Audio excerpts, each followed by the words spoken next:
PhD in food science in 2010.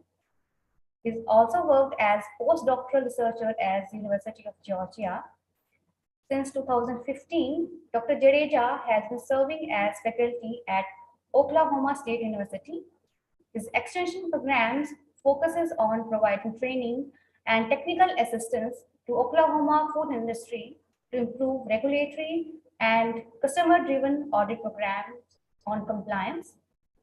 Dr. Jadeja has an active research program in the area of applied food microbiology and food safety. He has received a total of $8.5 million grants from public and private sources from his research, extension, and teaching programs. I would request Dr. Divya Sanghi, Head Nutrition and Dietetics, to say a few words as a welcome note to the speaker as well as to the participant. Dr. Divya, ma'am. Thank you, Dr. Madhavi. Good morning, everyone. On the second day of the workshop, I would like to extend a warm welcome to everyone. Yesterday, we had two technical sessions presented by Dr. Indri and Dr. Shalini Sehgal. Dr. Indri emphasized the safety of functional foods, while Dr. Shalini spoke about food pollutants and how to control them.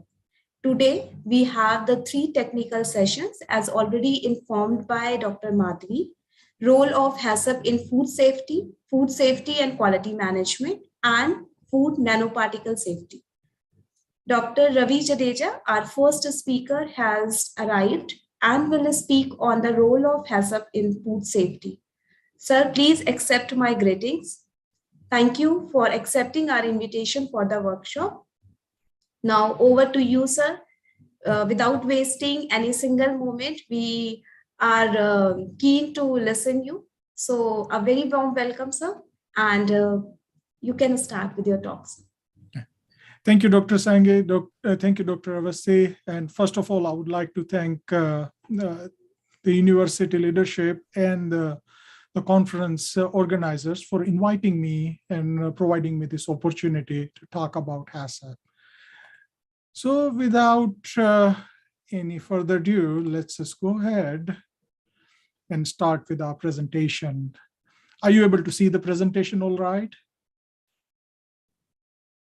Yes, sir. Okay. So in today's presentation, I will yes. Hello. Okay, thank you. Thank you. So in today's presentation, we will start with a very brief overview of Oklahoma State University, where I work, a little bit about the center where I'm associated with, where I have a joint appointment in Robert M. Kerr Food and Ag Product Center. We'll talk very briefly about my extension program and my reason for talking about all three before I start talking about HACCP, because I want to show that like how we work with food industry here in Oklahoma and the surrounding states. Then we'll talk about HACCP, why we need to have a HACCP. We'll talk about principles of HACCP. And as I teach lots of classes, and one of my major function here at Oklahoma State University is to prepare food industry ready food safety professionals. And I would like to just share some of the insight that I have gained over the last 7-8 years working at Oklahoma State University, that at least in the US food market, what type of food industry professionals that food industries are looking for. So if you are a student pursuing your undergraduate or graduate degree, then if you take some of the courses and some of the information that I share with you, it will definitely benefit you if you're looking to get jobs somewhere here in US. So without further ado, let me start with a very brief overview of Oklahoma State University. So this university is 132 years old. Our campus, actually there are 5 campuses, but our main campus here at Stillwater, Oklahoma, and Oklahoma, if you have checked it out, that it's a southern central state. And so our weather is somewhat similar to India. I grew up in Gujarat. And so the weather here always reminds me of my hometown in Gujarat. And so Again, our campus is about spread over about 1,400 acres, almost 1,500 acres. And this is just the campus because our OSU, our university has land where we manage our animals and other activities. So that when you combine everything, we have about 20,000 acres of land. We have about 25,000 students. We offer 300 majors and minors. We have 200 plus master's and PhD options, and we have students from over 100 countries. And as I promised, I'll not spend too much time on this couple of slides, but I still want to share very quickly with you. So Department of Animal and Food Science is a traditional academic unit. So I have a dual appointment. I work with Animal Science Department, or Animal and Food Sciences Department, and Robert M. Kerr Food and Ag Product Center. Our department is one of the largest department in our OSU system, and we have approximately 1,050 students. I want to spend some time talking about our Robert M. Kerr Food and Ag Product Center, because this is very unique center. We have 96,000 square foot USDA, FDA inspected processing facilities. So we have animal harvesting operation. We harvest about 600 animals a year. We have FDA inspected facility where we produce non-meat food product in our pilot processing area. And our facilities are widely used by small companies, specifically for scale-up type of activities. When they have a recipe, they want to scale it up, they come to us, and then we help them scale up. But our facilities are also used by some of the Fortune 500 companies. When you look at Oklahoma, we are not very big state. The population is about like 4 million, like less than 4 million, but we are home because of our location and availability of agricultural product. We are home of some of the very big food processors in the country, and not only country, but in the whole nation. So big processors, typically they come to our location, and when they want to do a test market, what is test market? They want to create a new product, and they want to see in a limited setting that how that product is going to perform in a small segment of a market. But their equipment and their facilities are not meant to handle 1,000 kg or 2,000 kg of the product. So they come to our production facility and they utilize our facility to produce a small quantity of the product. And we routinely get involved with meat and non-meat food processing.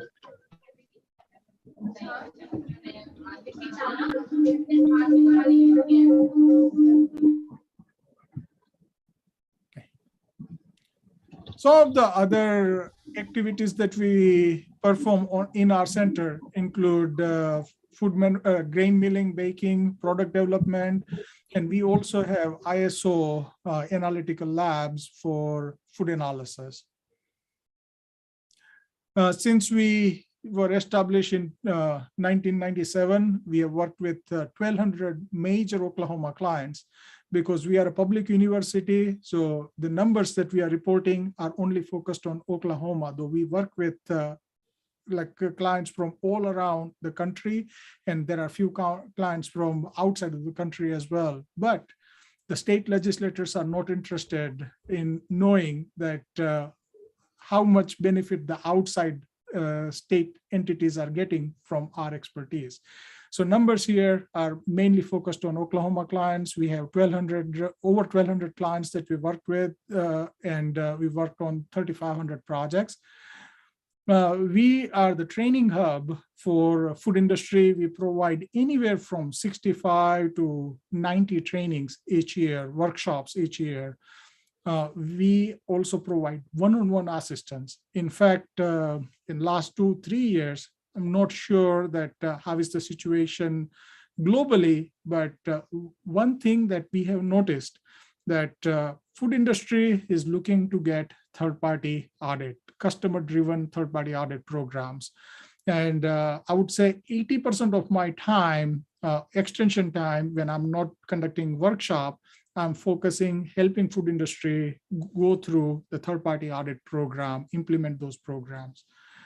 And some of the trainings that we offer, again, this is just a few trainings that I have listed here, mainly the one that I am involved in.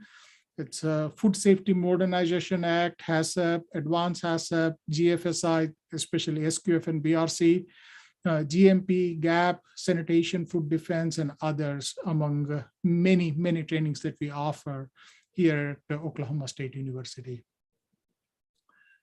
And because of those trainings and constant contact with the industry, we also know that what are their needs, and that actually benefit us greatly and our student greatly, because, for example, my program, my graduate student, they get involved with this individual industry project. And before they graduate, most likely they are going to get absorbed in the same food industry where they worked with or helped them, because now they have a strong relationship with that food industry and they are just perfect fit for that particular food segment. And someone with a graduate degree typically makes close to $65,000 to $70,000 on annual basis with our food science, food safety program. Another benefit that we have over some of the other universities in the region, that we have a legislative industry advisory board. So our state legislature actually appoint this advisory board, and all of these advisory board members are active food industry owners or principals. And they help us guide our training program, our extension program, and our activity. And not only that, they help us actually gather financial support if we need to. In fact, my position was supported by the Industry Advisory Committee when they identified that there is a need, a big need for food safety professional, and we don't have enough food safety professional to fulfill those responsibilities. They have donated $1.5 million to university to start a food safety program at Oklahoma State University. Again, very briefly, our extension program are focused on, like my extension program is focused on two major components: consulting and technical assistance. So I do provide one-on-one consulting. I travel a lot inside the state and outside of the state, provide different type of trainings, help food companies implement HACCP and other food safety plan, which are in compliance with Food Safety Modernization Act.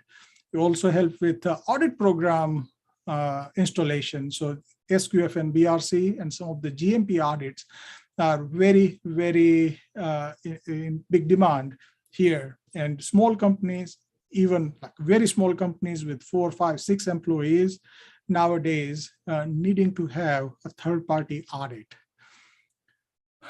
Beside that, I also serve as a Oklahoma USDA state HACCP coordinator. That means I work with the very small companies who is struggling to meet the HACCP requirement for basically like for USDA compliance. And so those companies are meat producers. It could be a slaughter operation, it could be further processing. And when they need help, then USDA direct them toward us. And also provide guidance to regulatory agencies when needed, especially with the health department, and on Food Safety Modernization Act technical assistant network. I work routinely with expert and then provide assistance on some of the questions that we get, like typically non-regulatory questions that we try to respond. Training wise, we provide, as I mentioned, that like for me, I provide about 20 workshop on 20 different topics. Typically each year we provide about 30 to 32 workshop, like for me, but there are other people in the center who are not focused on food safety. They also provide other workshop on product development and other stuff. And then we end up hosting about 65 to 90 workshops. So with this information out, I would like to now start talking about hazard analysis and critical control point, or HACCP program. Why HACCP? Well, I participated in the inauguration session yesterday, and then there was some discussion about the impact of food safety, issue with the foodborne illnesses, how many people are getting sick. So when you look at the US numbers, they are not any better than what we see worldwide. So 1 in 6 American typically contract foodborne illness each year. 128,000 need hospitalization and 3,000 die. Worldwide, about 420,000 deaths, and 1/3 of those deaths are children under the age of 5. So it's very unfortunate that we see this type of numbers.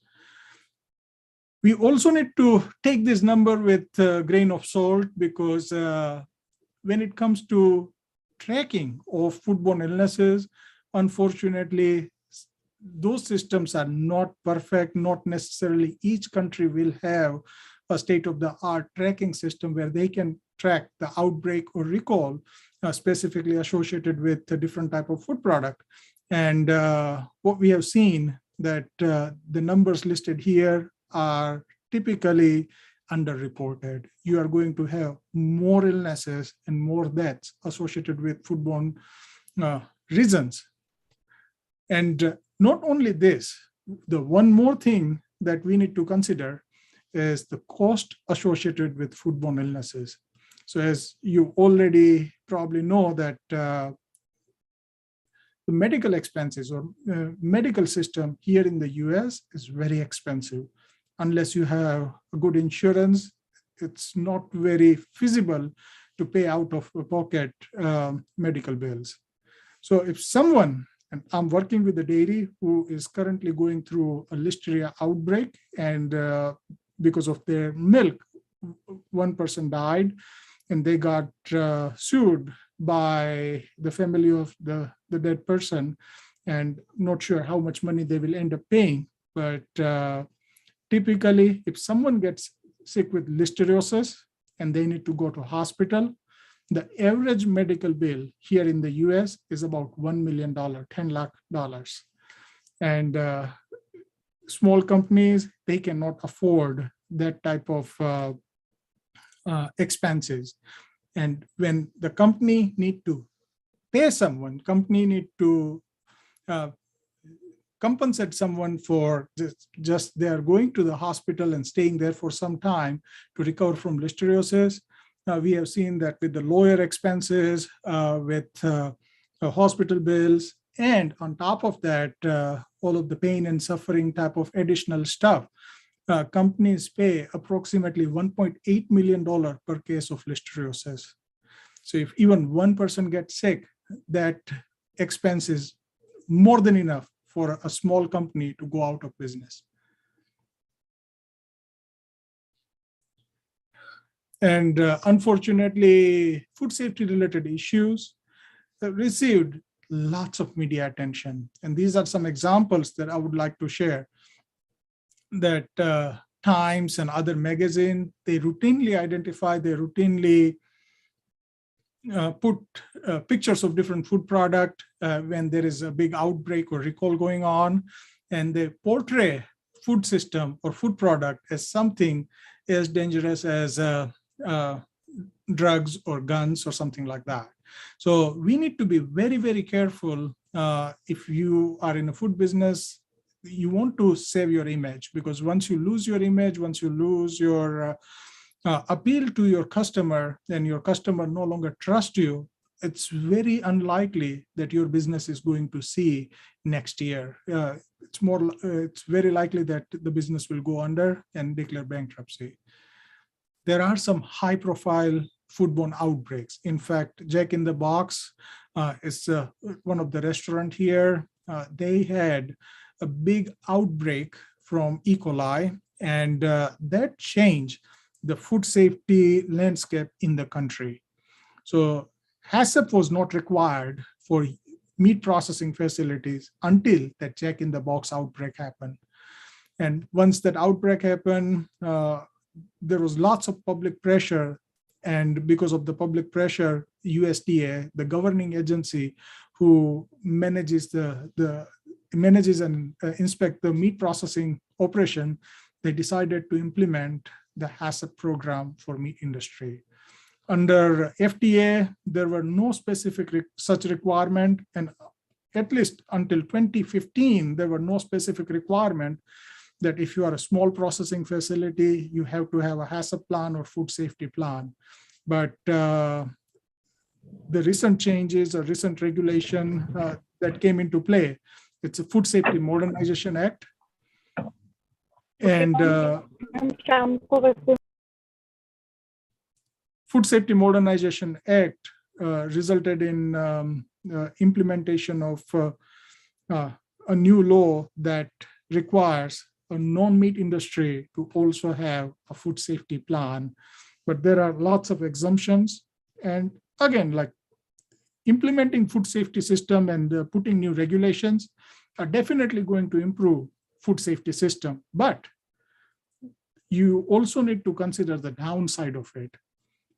Before the HACCP requirement went into play, US had many meat processing industries, especially they were shipping food product all across US, and when they were producing from one state. When HACCP requirement went into place, there were many food processors. They cannot keep up with all of those documentation process. They cannot keep up with all of the requirements that the HACCP program comes with. And unfortunately, right now, there are approximately 6,500 USDA inspected meat processing facilities. So not only meat product, typically meat products are considered high risk, are at risk of foodborne illnesses. In fact, shelf-stable, low water activity products such as peanut butter has been implemented in several recalls and outbreaks, and that they cause like many illnesses. So this is one very famous example of Peter Pan peanut butter, where this peanut butter made several people sick. And unfortunately, for this particular product, owner of the company decided that he knew that product is contaminated with salmonella, and he kept testing. And finally, he found a sample that was not contaminated with salmonella, and decided to ship that product, and that resulted in many hospitalization and 4 deaths. And because of that, that owner received 28 years in federal prison. But again, the people who already lost their life to someone's greed, they've already like lost everything that they had, right? So we need to be very careful.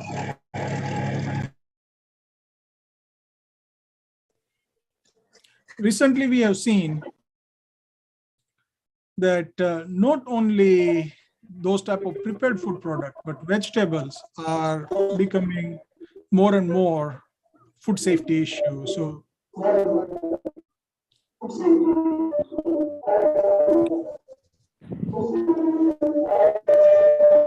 Dear all, please mute your mics.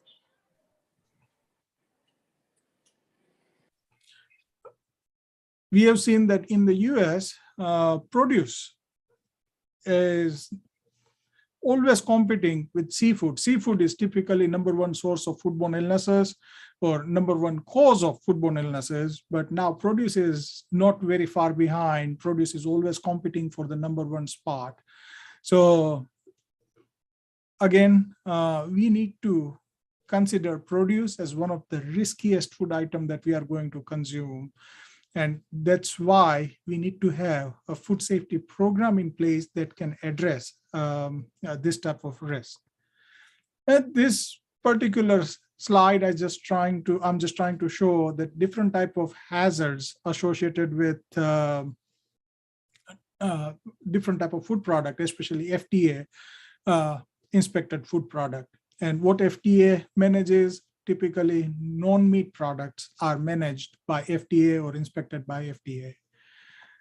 So when it comes to pathogen, you have about 46% of recalls are caused by pathogens, including Salmonella, Listeria, E. coli, and norovirus. Salmonella is the #1 bacterial pathogen that we deal with here in the US, and norovirus is the cause of most amount of foodborne outbreaks here in the US.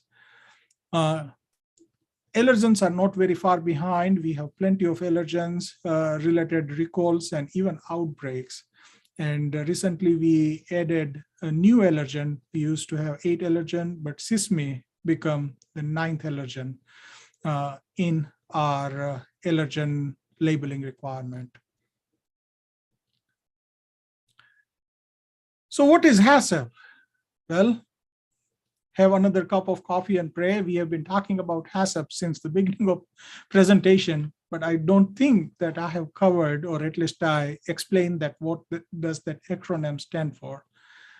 This particular acronym is very true if we don't have any food safety program. It's definitely not have another cup of coffee and pray. It's a hazard analysis and critical control point. Why we need to have HACCP program? First of all, we want to make sure that food product that we produce is safe. Second thing, there are customers who are asking us to have a food safety program. And then in next couple of slides, I'll talk about some customer expectation and third-party audits. And there are some regulatory requirements. Again, these requirements are more focused on US, but if someone wants to ship any product, someone wants to export any product from anywhere to US, then they are expected to meet and produce food product using the same condition and using the same food safety program that anyone here in the US is expected to produce. Sorry to interrupt you in between. Your slides are not visible. Oh, slides are not showing? Yeah. Okay, sorry about that.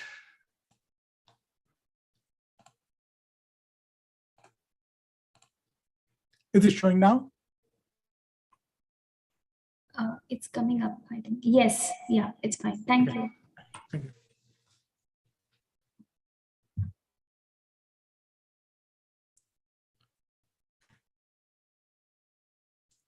So what type of customer expectation we need to worry about? Well, think about all of these companies listed on this page. When they want to buy their product on this slide, when they want to buy your product, they are not only going to ask you to be in compliance with the regulatory requirement,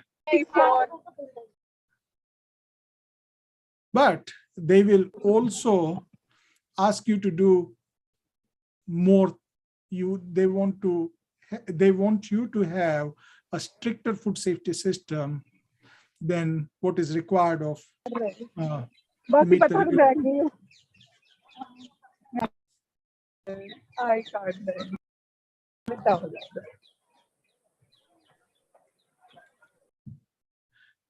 And because of that, there is a lots of pressure that processors are facing, that they need to go through third-party audit program.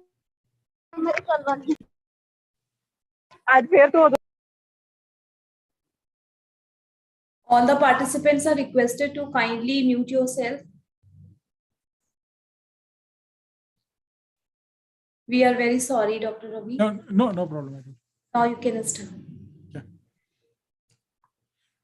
And this food safety audit, such as, like, if you have not heard of GFSI, then I think it's a very important term nowadays, Global Food Safety Initiative.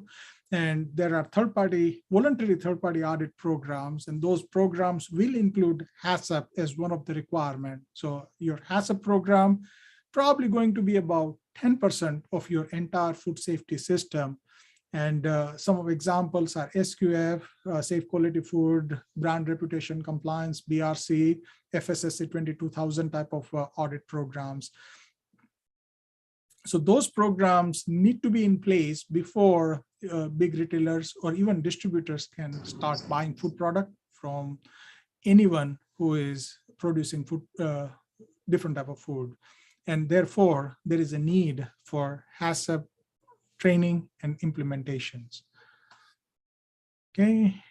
When it comes to a little bit of history, HACCP is not that old compared to some of the other food safety regulation. In fact, FDA, Food and Drug Administration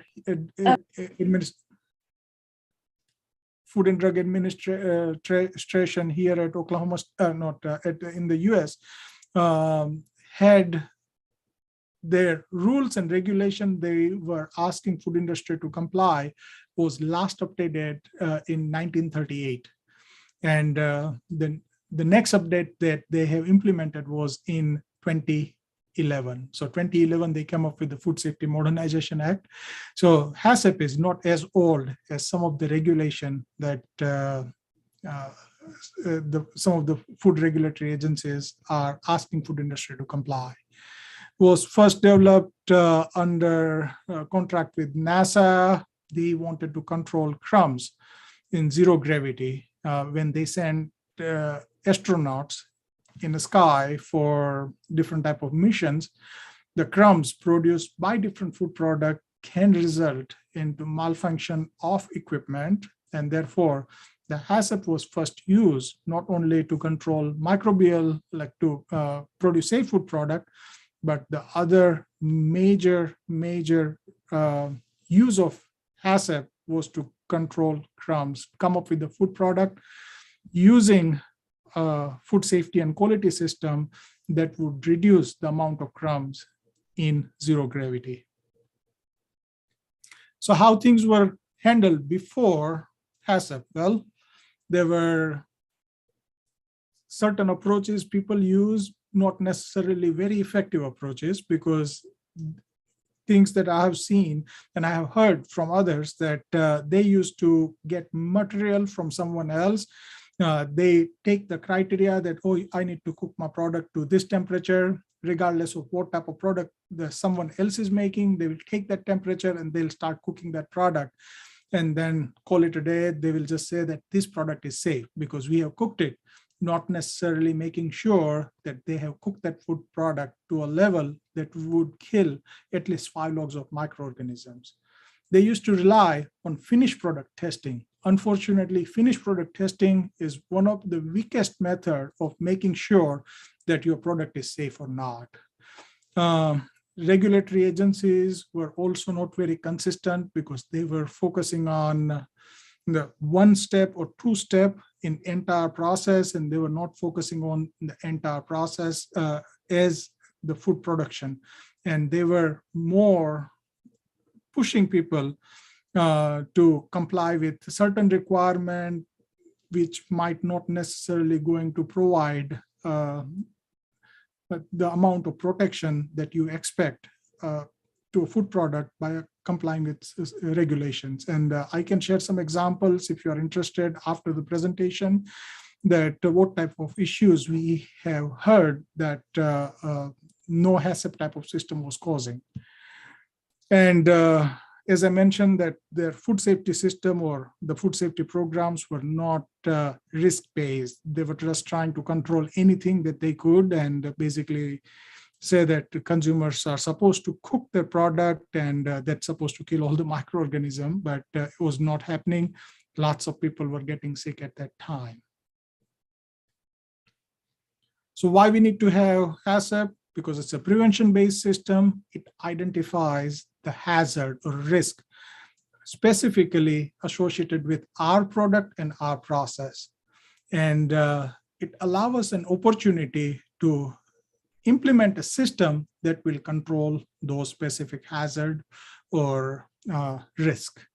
And most important factor that we have found that HACCP is useful for is providing documentation, because without documentation, we cannot prove ourselves innocent when regulators are asking question or our customers are asking question. And in recent case, like getting involved with the food company who is going through a legal issue, and they are having some issues because they are very small operation and they don't have all the documentation that you expect a big company to have. And when judges are going to start asking questions, they would expect even the smallest company to have a very comprehensive food safety plan.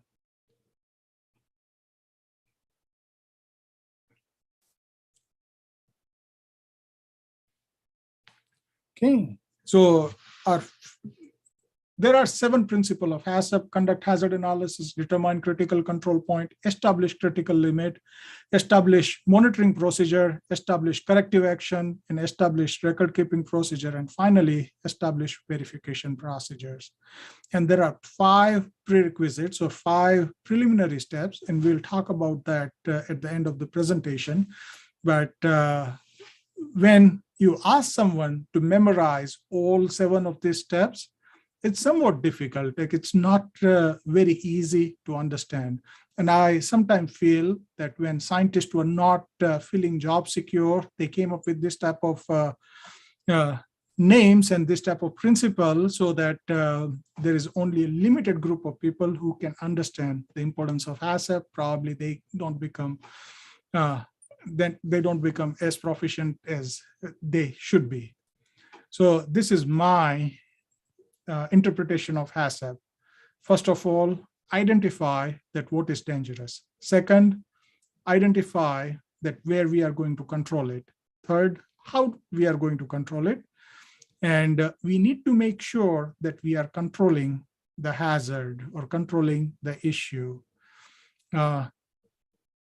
And just like anything, it's not if the product will go out of control or we will lose control in terms of like implementing the food safety plan. It's when that is going to happen, and we need to be ready for that moment. For example, if I'm pasteurizing milk and all of a sudden I realize that my pasteurizer, my boiler pressure is not high enough, my pasteurizer is not able to bring the milk to the temperature where it's going to kill appropriate microorganism, then I need to have a corrective action in hand to implement that plan and reduce the risk associated with that failure of my critical control point. And we need to have records to prove that we were able to produce safe, wholesome product. And finally, verification. We need to make sure that everything that we have promised that we are going to do, we performed all of those activities. So those are the 7 steps of your HACCP plan or hazard analysis critical control plan. We'll very quickly go through all 7 steps, and from there, we will just summarize some of the requirements related to HACCP, and I promise I'll not take too much time.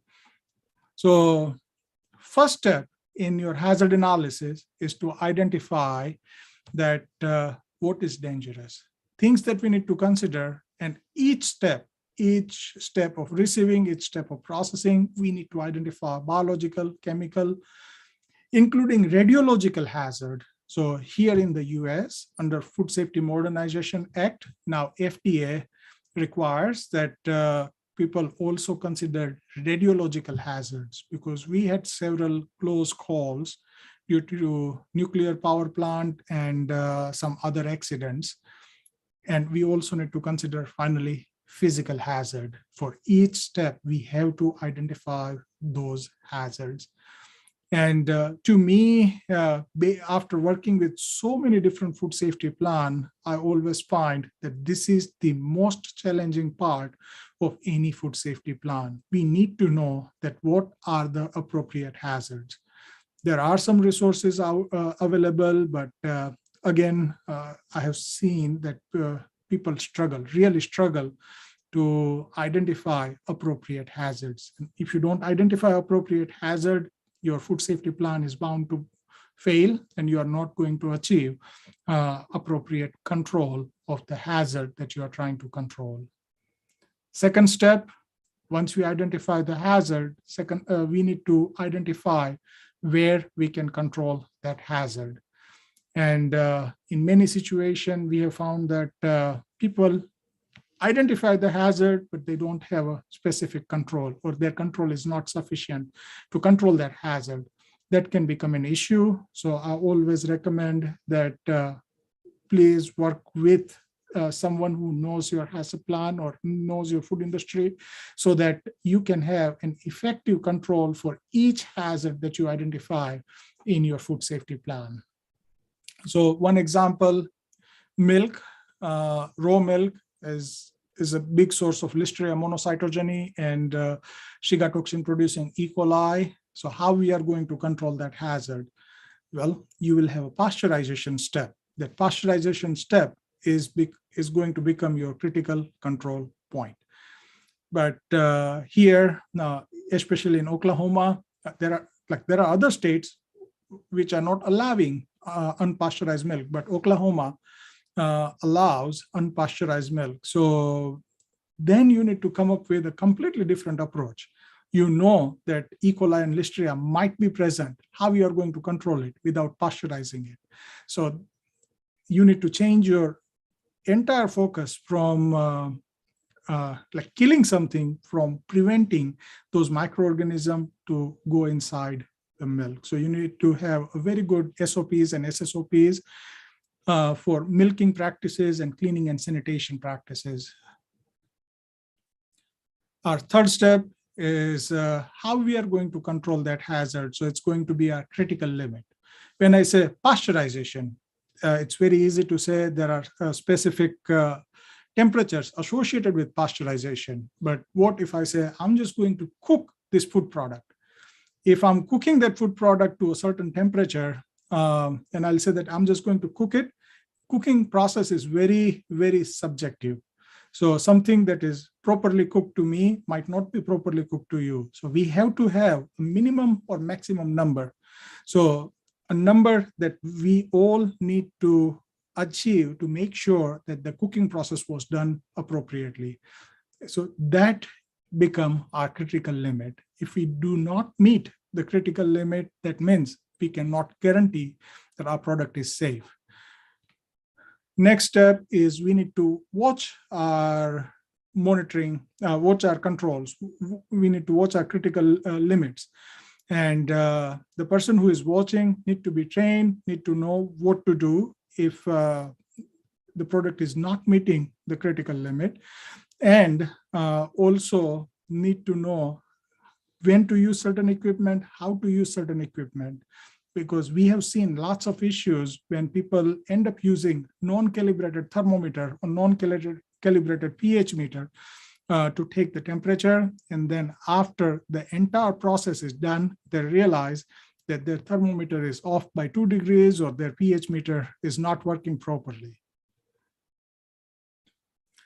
Corrective action, we need to have a written procedure in place to think about or to address the scenario when things are not going according to plan. Think about a situation where you are cooking the product and no matter how high you cook, your product is not reaching the internal temperature of, here we use Fahrenheit. So I'm just going to give you an example of 158 Fahrenheit to reduce E. coli and Salmonella from high moisture food product. So in that situation, you have to have a written plan. So if you are not there, you know everything, but unfortunately you cannot be there on that day. Someone else can look at that written plan and come up with as effective control as you would come up with. Verification is just making sure that we follow our plan. We are doing everything that we said we are going to do. And verification include verification of monitoring, verification of corrective action, and also calibration of your equipments need to be included in your verification activity. There are, again, not being too technical, but depending on the regulatory agency, depending on the audit scheme that you are complying, you will also have a pre-shipment review. That pre-shipment review will go over important food safety limits and make sure that you are meeting those requirements, just to make sure that you address or you identify any risk factor before you release that product in the market. When it comes to releasing the product to market, we have always find that once the product is out of your control, it becomes very expensive. The average cost, recall cost, we are not talking about people getting sick. Just once the product is out there, you realize that something was wrong, and now you need to bring the product back to your own facility. In the US, average recall cost is about $3 million. So again, 1 or 2 recalls are more than enough to put the food industry out of business. Records are very important component, and typically this is where we find that small and very small industries struggle. They are doing everything right. They are making sure that they are processing food correctly.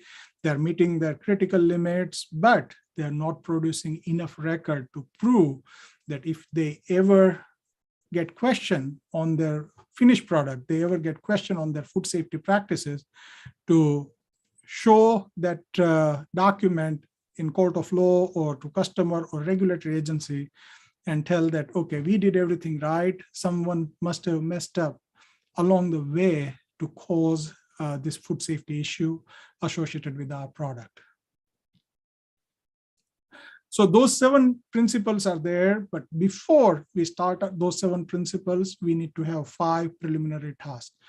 And I am listing it as a preliminary task because USDA FSIS has the first 5 steps identified as a preliminary task. But if you are following the Codex, HACCP, Codex has a 12-step process. Again, they identify first 5 preliminary tasks as first 5 principles, and then you have the 7 principles that we have just covered. And things included in those 5 preliminary tasks include HACCP team. We need to describe the product and process, describe the intended use, develop flow diagram, and verify the flow diagram. So how we develop our food safety plan? Well, start slow, start with 1 segment rather than jumping into entire food safety plan. Now, I've seen that food companies easily become overwhelmed when they are trying to handle 4, 5, or 6 different components of the food safety plan at one time. And based on my experience working with the regulators, I have found that there are some common issues, especially with the very small food industry, when they're trying to implement the food safety plan. So very quickly, I'll go through some of those common issues associated with different type of food safety plan or HACCP plan implementation. The biggest issue that we have seen is with the flow chart. When you are developing your step-by-step flow chart, people are forgetting things. Like I've seen that they identify that receiving packaging material, and then from there, they draw a line. That line directly goes to packaging of food product. And they forget to mention that there is a storage of food product. They need to identify storage there. If they don't identify storage, then their flow diagram is not meeting their operation, and it's not going to be accepted by regulatory agencies. When they have shipping, when they have return product, if they are not identifying those type of steps or those type of things that they are doing with their food product and then real food production on that flow diagram, regulators are going to raise concern and issues, and they are going to provide citation. Hazard analysis, many times I have found that for a reasonably foreseeable hazard, something that is very likely to happen. For example, let's talk about fresh produce. Shiga toxin producing E. coli or STEC contamination is a reasonably likely hazard. If you identify STEC in hazard analysis, and after identification, now you go back and say that, oh, we have good agricultural practices. We make sure that we ask employees to wash their hand, and we have a good cleaning practices. And because of that, we will not have an E. coli issue. That is not an acceptable control of the hazard. If it's a reasonably foreseeable hazard, that means you have to have an active control for that particular hazard. It can be washing of a particular type of washing in a particular type of sanitizer, such as chlorine. 200 parts per million chlorine is very effective. Peracetic acid or hydrogen peroxide and other type of chemicals, but we cannot rely on our GMP, good agricultural practices, and SOPs and SSOPs to control the hazard if we identify that hazard as a reasonably foreseeable hazard. Issues, as I mentioned earlier in the hazard analysis step, that people are not identifying appropriate hazards. Not only they are not identifying appropriate hazards, but they're also making mistakes that how they are going to control the hazard. So one example I would like to share that I very recently came across. So we have a company who is producing energy bars, and they use almonds in the energy bar. And they have to roast those almonds to get rid of some microorganism that might be present. And specifically, salmonella is a reasonably likely hazard for almonds. And I was looking at their hazard plan, and what they had is the requirement or heating requirement or critical limit that is appropriate for meat.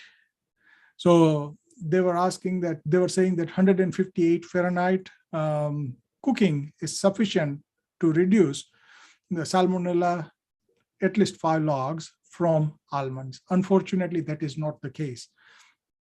A reduction of microorganism from high moisture food product, you'll need a lot less heat compared to a very dry product like almonds. And to reduce about 5 logs of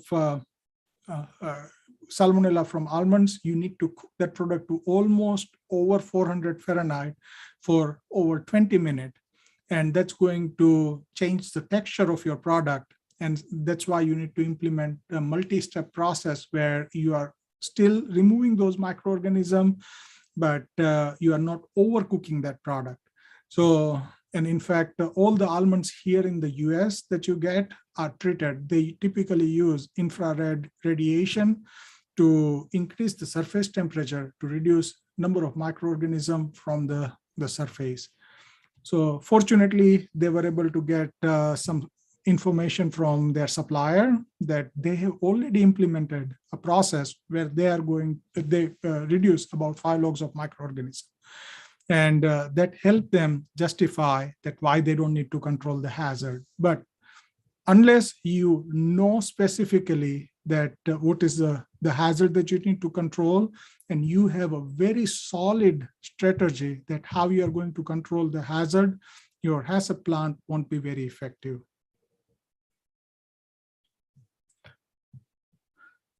We already covered this particular slide's content in the previous slide, that many times people are just using support, that scientific support, to justify the critical limit, which is not very suitable for their product or their process. One of the things that I have recently seen, that there are many open access journals, and few of them are really good, but some of them are horrible. I'm sorry to say that. Some journals are like literally you give them some money and they'll print that article for you without giving any feedback, without putting your product, your publication through any type of peer-reviewed process. So we need to be very careful when we are selecting scientific support for any type of hazard control or risk control.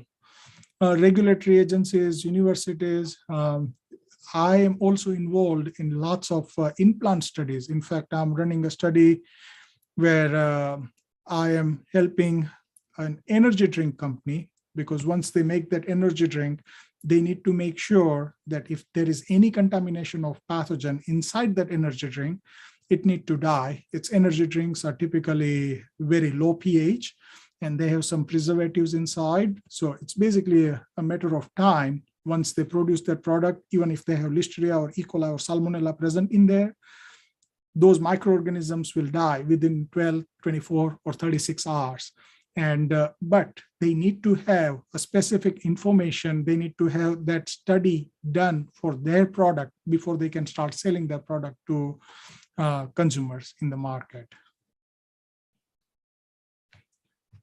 Some of the very common issues, I don't see these issues anymore, but when small companies needed to comply with the HACCP requirement very first time, they used to forget signing their HACCP plan. The first page of your HACCP need to be signed, and it need to have like reevaluated, like there is a reevaluation requirement every year.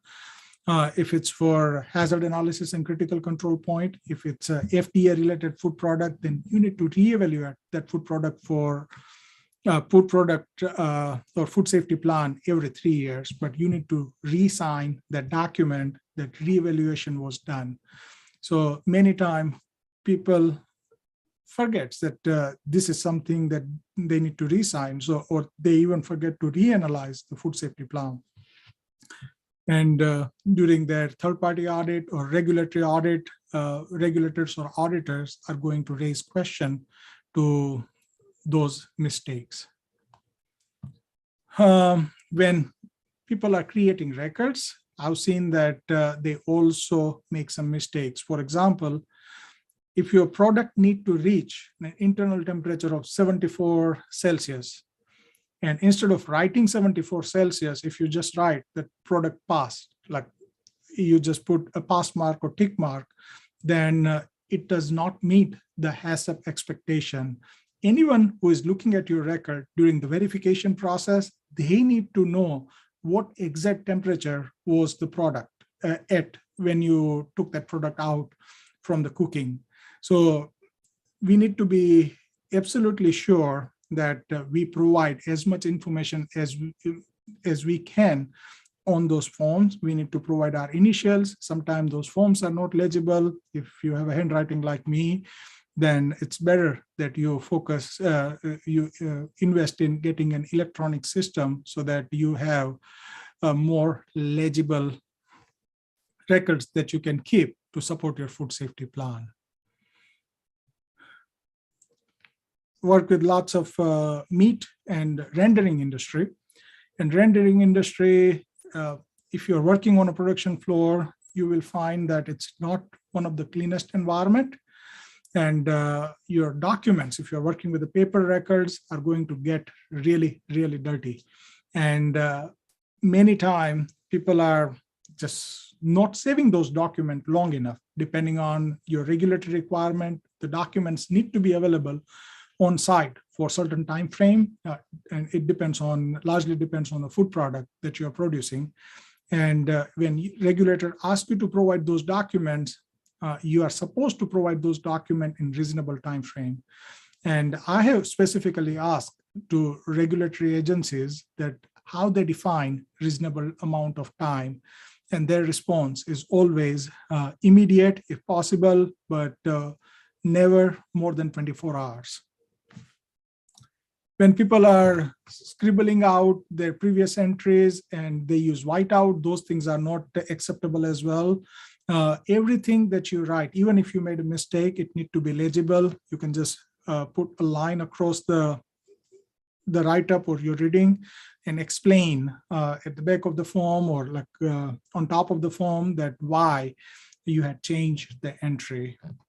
Many times your quality system program get changed, but the people have a stockpile of forms or record templates that they are saving in their locker or somewhere else, and they'll keep using old document, and that create lots of issues for a food industry who is going through a third-party audit program.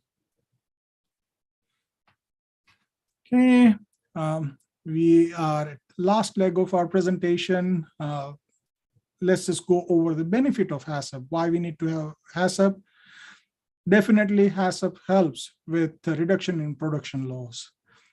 It increased the production quality because we have constant supervision of our product. We are making sure that our product is meeting the expectation that we have set up in our food safety plan. And you can use HACCP strictly for quality purpose as well. In fact, SQF, Safe Quality Food, I'm a trainer for that. I provide those trainings. Actually has SQF quality system program, and where they utilize HACCP-based approach to maintain the quality of the food product.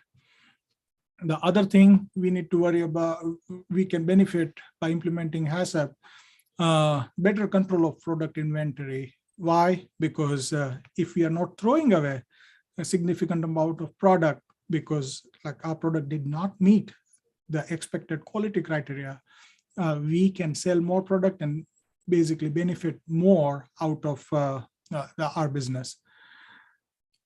And also HACCP program involves lots of training. We have a saying here that if anything moves on a production facility, then you need to train that.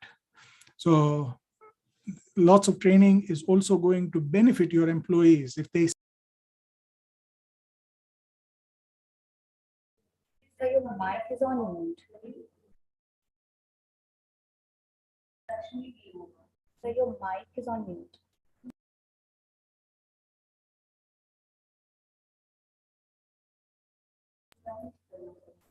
Sir, your mic is on mute. We can't hear you.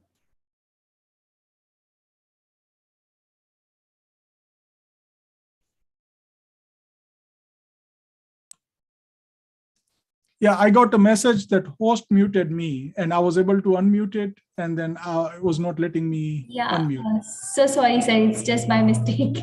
I got to. Okay, so I think with that, I just want to emphasize that food safety is a very lucrative career for anyone in a food industry, like in the undergraduate or graduate school with any type of food type of degree, food nutrition degrees. If you have opportunities, I highly recommend that you at least get HACCP training in one of the GFSI audit program trainings. And depending on the training programs available to you, internal audit, food defense, food fraud, and other regulatory trainings would make you very, very marketable. In fact, we are seeing that we have more job opportunities and internship opportunities for our student than the student itself. So typically, we conducted a survey that each graduate with all of the trainings that we provide get about 7 job offers. And then out of that 7 job offer, that student can select what is the most appropriate or most suitable job offer that he or she can enjoy working in. And that's why I always recommend everyone that while you are in school, please consider taking this type of training when it is available. If you have opportunity to conduct internship, please consider getting internship in real food industry, because in theory-based classes, you can only learn up to a certain level. Now, you really need to have that on-floor experience to learn more about the real-world issues. And if you get any opportunity to conduct undergraduate research, not necessarily food micro, but even product development or sensory research, take that opportunity, because it will come very handy when you are applying for jobs and you are competing against probably 10, 20, 30 people with the same qualification. These are the things will set you apart and will help you get your dream job.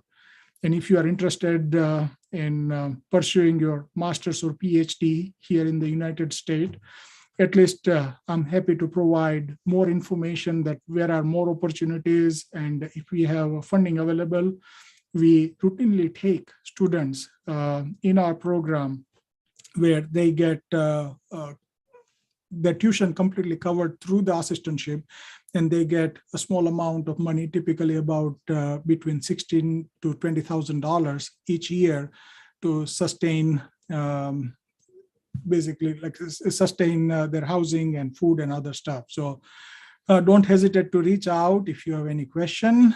And this is my contact information, and I'm sure that the conference organizers should have all of my contact information as well. So with that, if you have any question, please let me know. Thank you. Thank you so much, sir. Thank you for very clearly discussing the simple and simply discussing about the managerial terms of HACCP. Actually, these terms are actually tough for a student whenever they open the book. And sir also discussed about the scenario of food safety in respect to foodborne diseases, about the advantages, principles, and steps in HACCP. Sir also discussed about the common issues and hazard analysis. And especially, I would like to thank you for also discussing about the career opportunities in the area of food safety, sir. Thank you so much. I would like to invite the questions from participants. If they have any question, they can ask. Thank you for the opportunity. Any questions from participants? In case we receive any question or query regarding HACCP, we will mail you so that the Okay, students sure. get benefited from them. And thank you so much for coming and speaking on HACCP. Thank you so much. Okay, Sir. thank you. Bye. Next session is by Dr. A. Madhavan, Director CQFS, New Delhi, and he is joining very soon. Please wait for 10 minutes.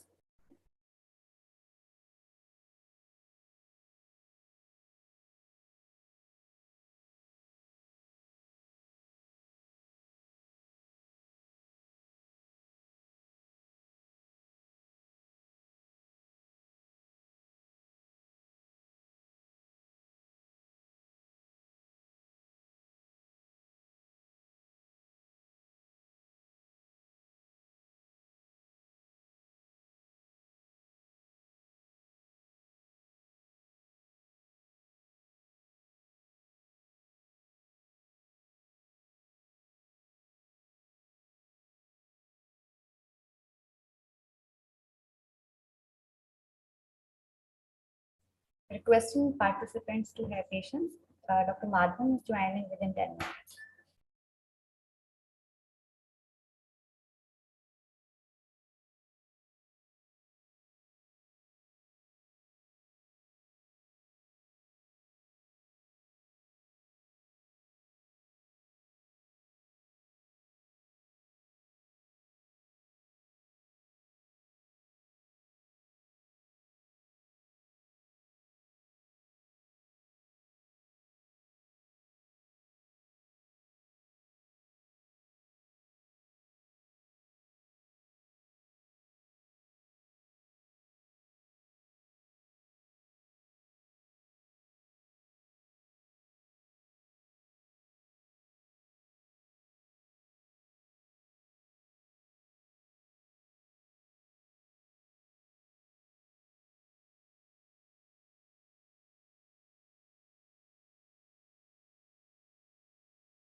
Good morning, sir. Good morning, Dr. Martin.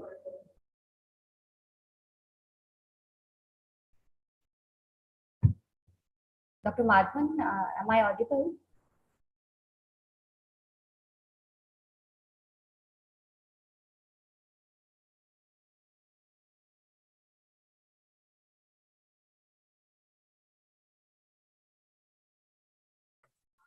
Am I audible? Yes, sir. Now you Yeah, are audible. thank you, Sir. thank you, Good thank morning, you. sir. Good morning, everybody. I'm sorry, I think I've kept you waiting for some time. No issue, sir. Yeah, so am I a co-host? Uh, Yeah, I Vandana, think so. please, I think. can you check that sir can share the slides? Before we start, can I share a few words regarding Dr. Martin, if you permit, sir? Yeah, I'm not able to hear you properly. What is that, ma'am? Sir, I was seeking permission to share few words regarding you so that the Oh, yeah. participants can Yes, hear. yes, yes. Yeah, there is nothing. I mean, I'm not a famous man, so it will be few words only. I know that. Yes. Welcome, sir, to the International Online Workshop on Food Safety and Security. And we are very lucky to have you here once again on the platform of Manav Rachna. I would like to share a few words regarding about Dr. A. Madhavan. Dr. A. Madhavan is a director of Center for Quality and Food Safety, New Delhi, and he has 37 years of experience at Department of Food and Public Distribution. He is retired as a director from Food Safety and Standard Authority of India. He was one of the active members of the team who drafted FSS rules and various regulations. He had contributed to great extent in its enforcement division and was instrumental in developing the protocols for licensing and registering under FSSAI. Post-retirement, Dr. Madhavan became advisor to Honorable Union Minister of State for Health and Family Welfare and then became Vice President, Fair Labs Private Limited, Gurgaon. He was also president for AFSCI Delhi chapter and vice president for Oil Technologists Association of India. Presently, he is director, Center for Quality and Food Safety, New Delhi, an NGO which is actively involved in food quality and safety in the country. He is also executive advisor, Amazon, Kannur, Kerala, a government of Kerala finance incubator for startups. He is also Chief Advisor, India Law LLC, New Delhi, Mumbai, and Dubai. And he is also acting as active member of Advisory Board, Human Rights Protection Mission. With these words, I will request Dr. Madhavan to start with his presentation on food safety and quality management. Over to you, sir. Yeah, thank you, Dr. Madhavi. I should thank Manav Rachna University, its authorities, Vice Chancellor Dr. Srivastava, Provost Chancellor Dr. Khanna. These are two people I know very well, and of course all others, including my good friend Dr. Lakshminder Kaur, for having invited me to share my thoughts on food safety and quality management in your endeavor today. I hope you had a wonderful day yesterday, the opening day, and probably it's now time 10:30. So I may take about less than 2 hours. So I won't keep you hungry for a long time, because otherwise it will become 1 o'clock and people start feeling bad. Anyway, we are talking about food, and food is something which everybody likes. Even I do like food. So let us, today my subject, you are able to see my screen, Dr. Madhavi? Yes, sir, we can see. Yeah, We need to share the PowerPoint mode, sir. You can see the slides, but Yeah. Okay, is it a full screen? no, sir, not yet. Okay. I want to assure, I mean, this is okay. But no, sorry, no, sir, it's not full screen, sir. How do we make the full screen? So there is a full screen tab just below the slide on the right hand side.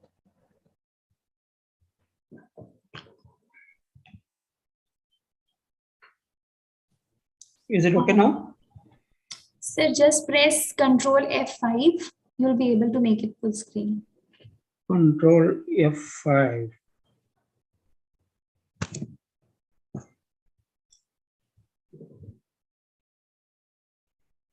No, Not yet. not yet.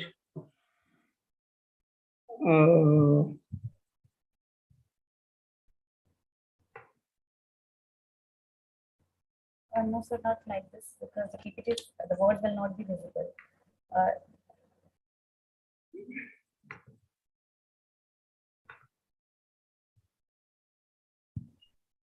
Oh, how is it now? But still we can see the PPT. If in case if there is some issue, then we can continue with this, sir. Okay, only thing is that the screen should not have any other unwanted things, that's all. We can continue with this, sir. Yeah.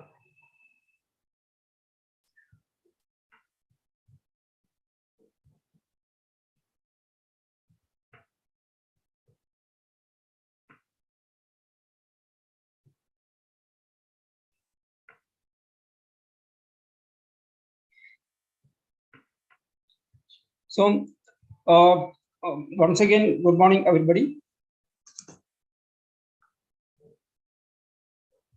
See, all of us wish to enjoy healthy living. Safe, nutritious, and wholesome food are integral part of a healthy living.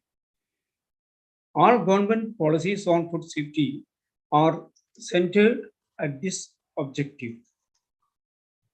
Quality and food safety have become competitive edge in the global market for food products in the interest of consumer safety and public health. There is a need to ensure that the screen is all right, ma'am? Yes, sir. Yeah.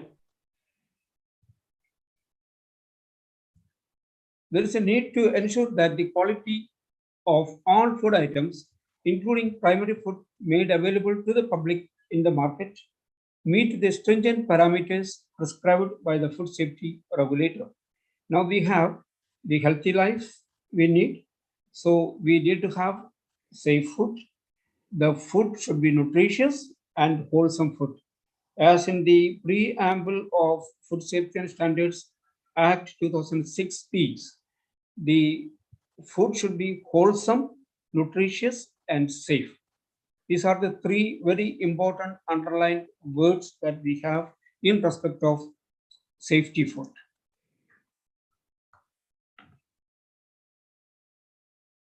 Now, these are the threats that we have in respect of food safety. What are the threats that we have towards food safety? The issues threatening food safety are: number one is unhealthy agricultural practices, agricultural storage and transportation, unhealthy storage and transportation, unscientific processing and packing, intentional adulteration, and of course, we have unintentional and accidental contamination, including microbiological contamination of food.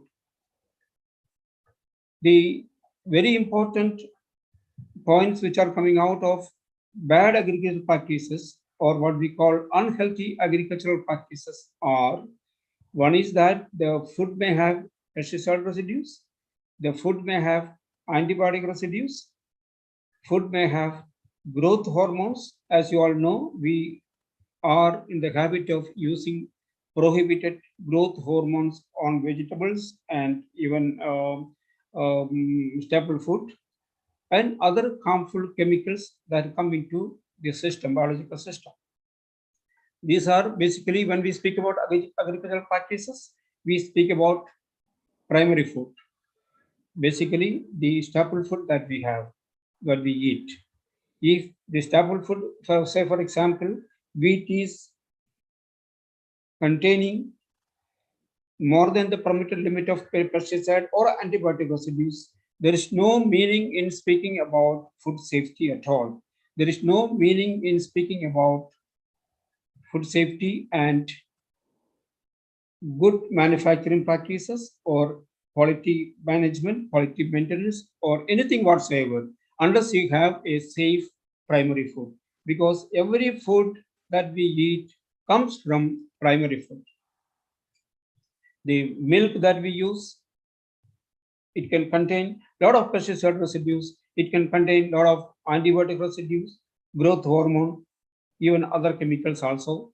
Like we are in the habit of using urea in chemical in milk. Milk is a very classical example of result of unhealthy agricultural practices in our country.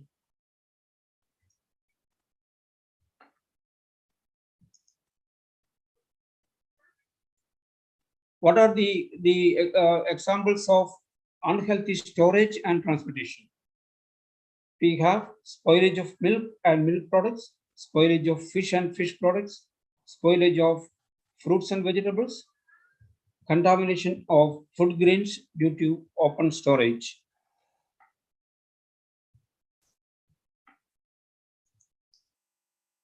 Then, of course, we have unscientific processing and packaging. Examples are presence of nickel in hydrogenated vegetable oils beyond permitted levels. We use nickel as a catalyst while hydrogenated vegetable oils to make vanaspati and other hard oils. So if the processing is not proper or the washing and other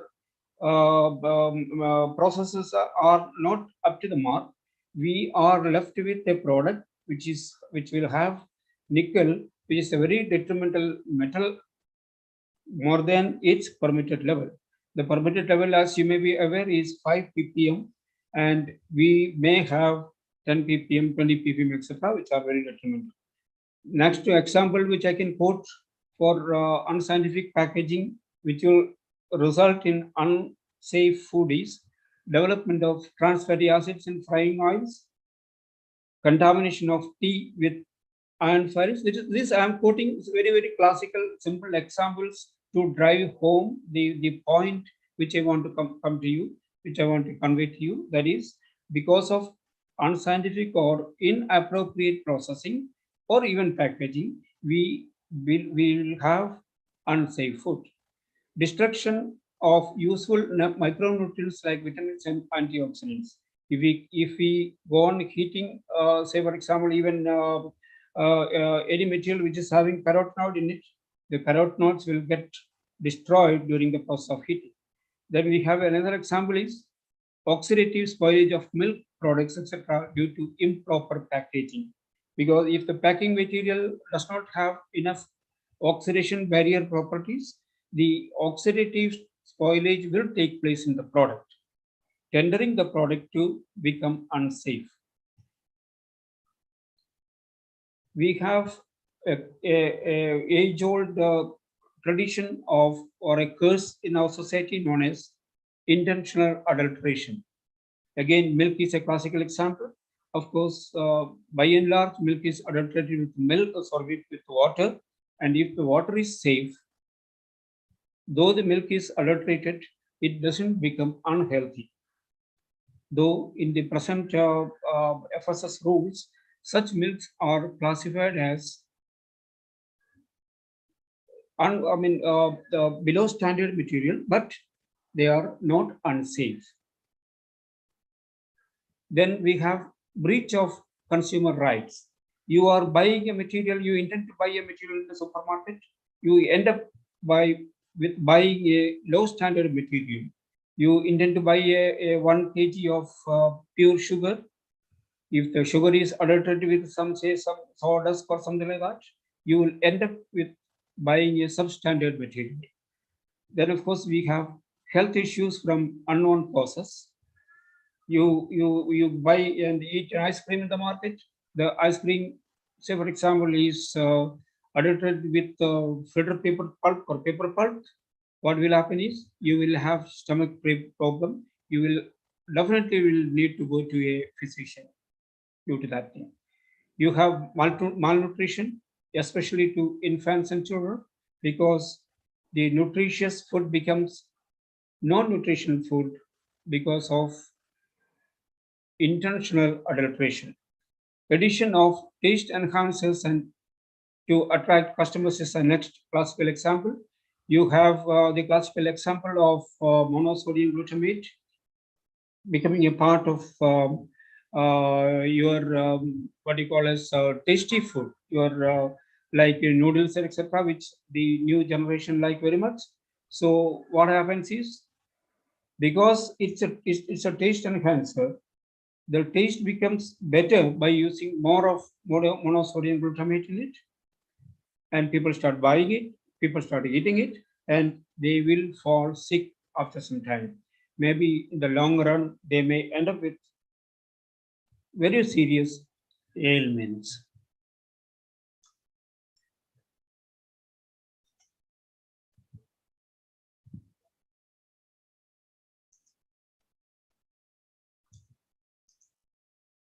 We have unintentional or accidental contamination.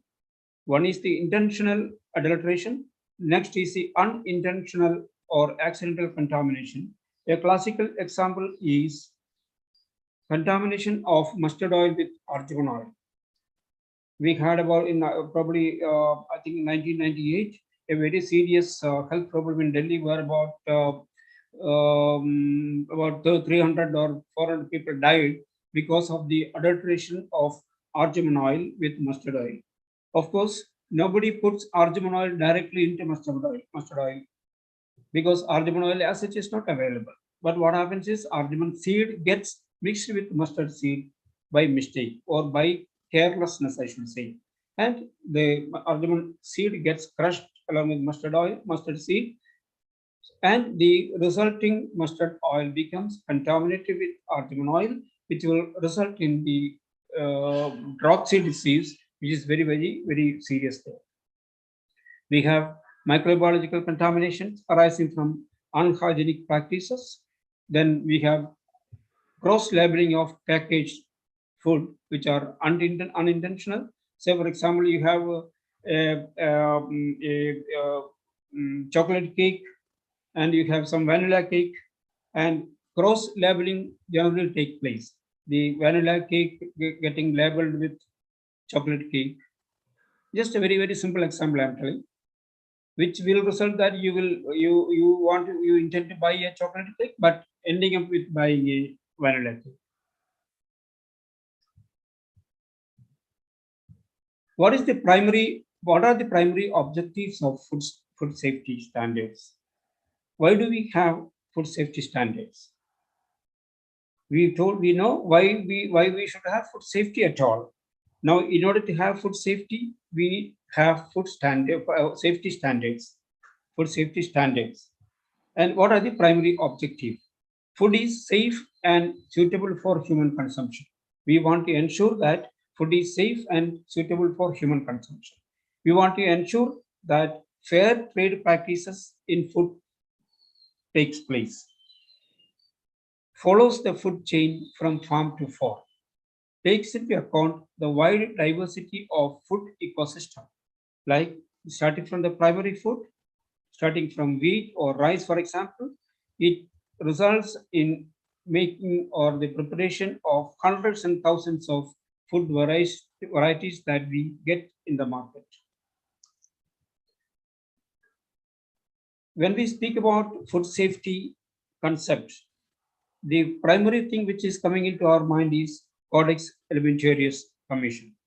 Codex Alimentarius Commission takes into account the wide diversity of activities and varying degrees of risk involved in food production.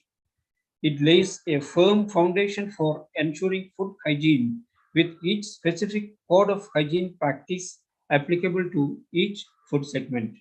Codex Alimentarius Commission is an international body which covers almost all food items, food segments in segment wise, in different segment wise. We have a Codex program for edible oils. We have Codex program for additives and so forth. Why do we call Codex an ideal food safety management system? Because it meets performance of effectiveness, that is, extent to which planned activities are realized and the planned results achieved, and efficiency. What is efficiency? Relationship between the results achieved and the resources needed. It applies proven management principles aimed at continually improving performance over the long term by focusing on customers while addressing the needs of all other stakeholders. What I intend to do today in today's presentation is I will not be speaking very much on food safety aspect as such, because we had been talking about food safety for last 10 years continuously. So today's presentation, I'll be giving more impetus on the management system, the quality management system. Codex recommends a HACCP, that is Hazard Analysis and Critical Control Point based approach wherever possible to enhance food safety as desired. Codex guidelines and HACCP approach forms the core of the entire food safety program. And this is a universal fact, not only for India, in every country, this system is being followed. And of course, every country has its own system of regulations. We have food safety regulations here. We have FSS regulations, about 22 regulations that we have under the umbrella of FSSAI, that is Food Safety and Standards Authority of India. We have regulations covering the licensing system. We have regulations covering the quality attributes of additives, etc.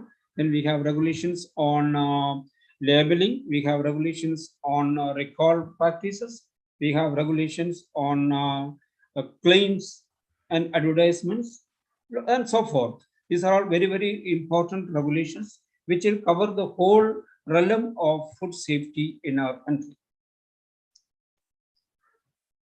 Now, FSMS forms a very important segment as far as food safety standards are concerned. What is FSMS? Food Safety Management System. An effective FSMS should be one that is well established, documented, implemented, maintained, and continually improved and updated. It must have its products, services that actually meet its intended usage and are safe. It must be proactive and innovative, scientific, risk avoiding, and prevention oriented. And when we speak about Codex standard and HACCP, immediately the point which comes to our mind is ISO 22000. ISO 22000 is a generic food safety management standard. ISO 22000 deals basically with FSMS and covers the food segment, how a food safety management system can be implemented, can be documented, can be audited also. It can be used by any organization directly or indirectly involved in the food chain. It doesn't matter how complex the organization is or what size it is. ISO 22000 can help ensure the safety of its food products. ISO 22000 integrates the Codex Alimentarius Commission's 7 principles of HACCP. I'll be just briefing you about the 7 principles of HACCP shortly, and dynamically combines it with prerequisite programs, what we generally refer to as PRPs, necessary to control and reduce any food safety standards. I will read it out once again. ISO 22000 integrates the Codex Alimentarius Commission's 7 principles of HACCP and dynamically combines it with prerequisite programs necessary to control and reduce any food safety standards. PRPs, that is the prerequisite programs, are also referred to as good hygienic practices, that is GHP. We will be referring in future during this discussion to it as GHP. Good agricultural practices, that is GAP. Good production practices, good manufacturing practices, that is GMP. Good distribution practices and good trading practices. We have all these practices: good agricultural practices, good production practices, good manufacturing practices, good distribution practices, and good trading practices, all intended to have a food safety system in place. This is just to show you an idea about the PRP, prerequisite program, that we have 8 GHPs, that is good hygienic practices and good manufacturing practices put together. Then we have 6 preliminary steps of HACCP and 7 principles of HACCP. This I think I'll just mention in my future communication with you. And it requires management to commit and communicate. ISO 22000 speaks about communication between the management and the employees, between the producer and the consumer, between the manufacturer and the regulators. A continuous flow of information should be there under ISO 22000. This is the Food Safety Foundation, a pyramid. Of course, these are all just for the sake of beautifying. The largest segment in the pyramid is infrastructure and hygiene. I think I have eaten that I. Infrastructure, I is missing here. And next is quality raw materials and production process, storage, packing, and delivery systems. Then improvement and maintenance, and of course, training. Training becomes a very important segment in ensuring food safety.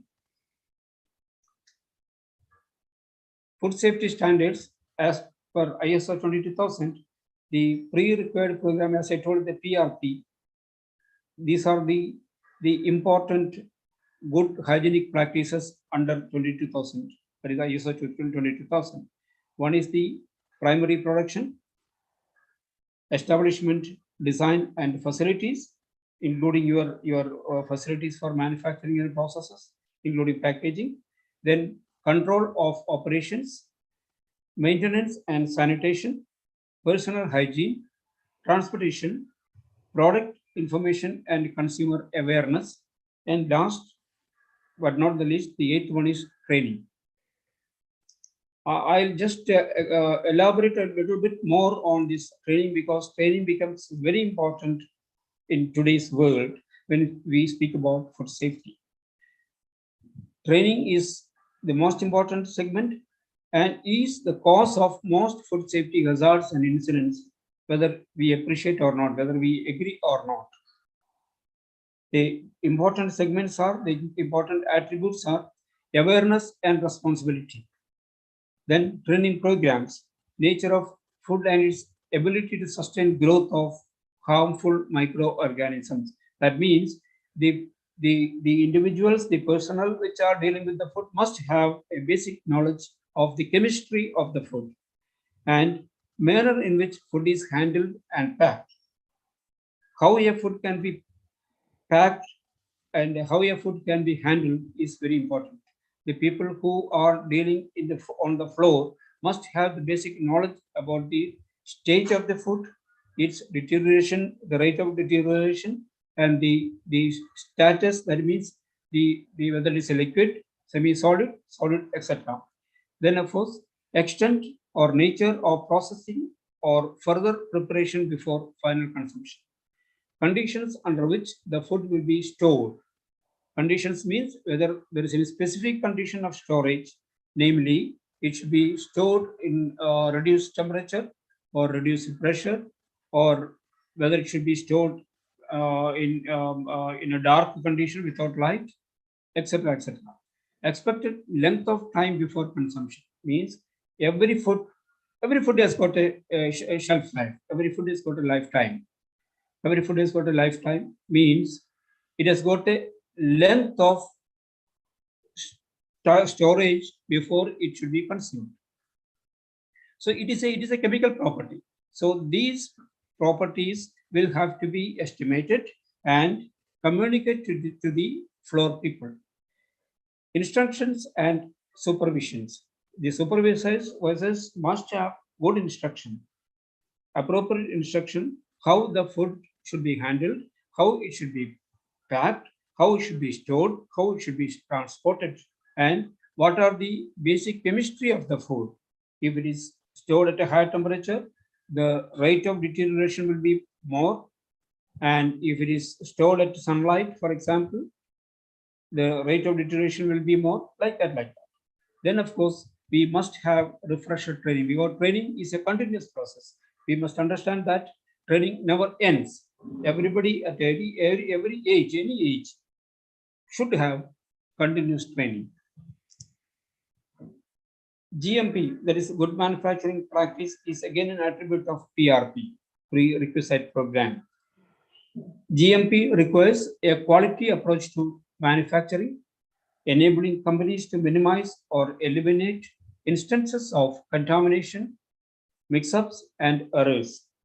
It addresses issues including record keeping, personal qualifications, sanitation, cleanliness, equipment verification, process validation, and complaint handling. Most GMP requirements are very general and open-ended, allowing each manufacturer to decide individually how to best implement the necessary controls. This provides much flexibility, but also requires that the manufacturer interprets the requirements in a manner which makes sense for each individual business. GMP is, of course, a very, very widely spoken subject these days. Everybody speaks about GMP, but I hardly find people who are following the basic principles of GMP in our country. Now, when we speak about HACCP, as I told, HACCP is a very important handle in ISO 22000, and HACCP is a very important segment under PRP, prerequisite program of ensuring food safety in any manufacturing facility or even distribution facility. HACCP ensures all PRPs and codex standards are met and not critical risk factors. This is an instruction to the people who are involved in HACCP to ensure all PRPs and codex standards are met and not critical risk factors. Carry out the 6 preliminary steps before commencing a HACCP study. I've already told there are 6 preliminary steps for HACCP and 7 principles for HACCP. Review the HACCP plans. These HACCP plans should be reviewed periodically. If possible, something like a schedule can be kept. Something like you can review the HACCP's plans every week, every month, or whatever way you want. This is the diagram showing the implementing a food safety program. There is 8 principles of prerequisite program, PRP, 6 preliminary steps of HACCP. We have 7 principles of HACCP and review HACCP plans periodically. What are the 6 preliminary steps I told on HACCP? Define terms of reference. Clearly spell out scope, extent, resources committed, terms of appointment of outside consultants, third-party auditors, levels of authority and accountability for implementation. Select the HACCP team, include product and process team members, means the HACCP team must have representatives from various segments of the product chain, product length. That is, the processing team should be there, the product development scheme individuals can be there, even including the sales people, the marketing people can be there in the HACCP team. Describe the product and process. There is a specific way in which the product can be described, the process can be documented, and next is identify intended use. The products, what is the final use of the product? What is the final customer? Who is the final customer? The intended customer, we call, it should be defined. Then construct a flow diagram, schematic flow that describes the process, and on-site confirmation of flow diagram. The flow diagram should be confirmed every now and then through what we call walk through the flow diagram. The 7 principles, as I mentioned earlier, are: conduct a hazard analysis, both PRPs and for stages in the flow diagram of the selected product or process. Then determine critical control points. This is, of course, very important. The determination of critical control points are probably the most important step in HACCP process. Then third one is establish critical limits.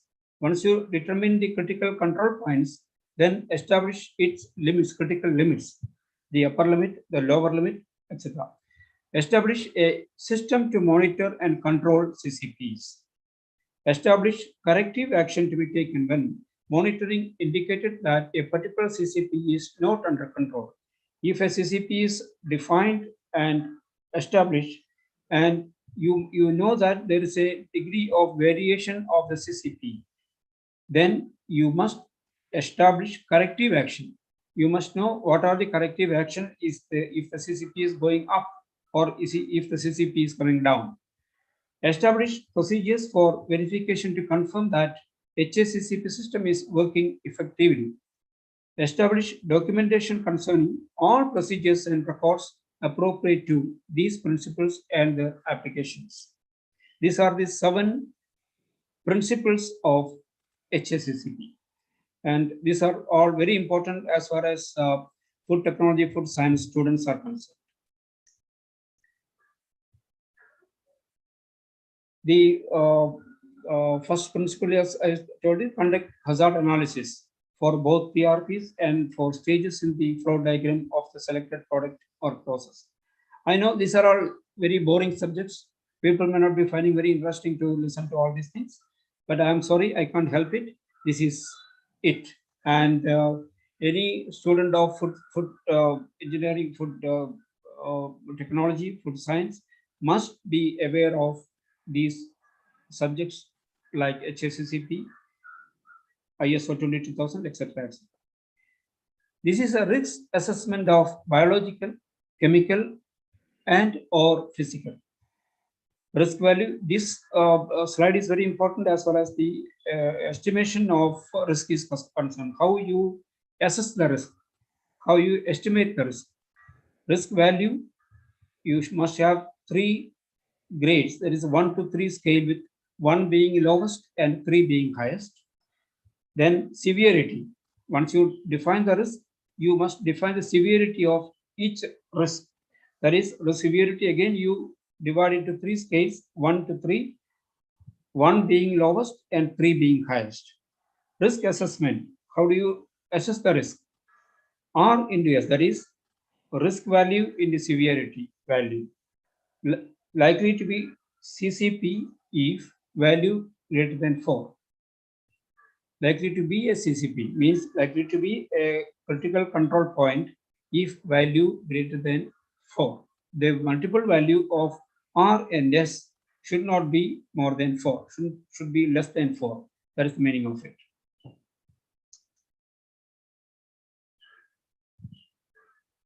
Final assessment also determined by lead questions, namely, does this step eliminate or reduce the likely occurrence of hazard to an acceptable limit?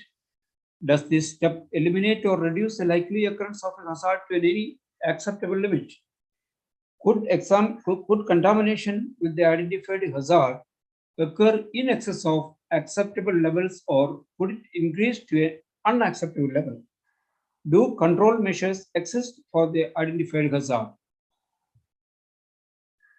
The group or people who are implementing HACCP system in any unit, any organization must be able to answer all these questions.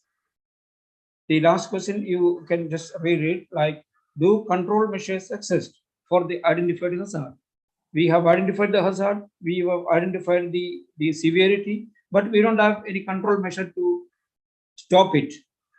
Then there is no use. Means every step is very, very important. Identifying, measuring, estimating, and controlling the hazard, the critical hazard and critical control point are very, very important. I'm speaking about the 7 principles of HACCP.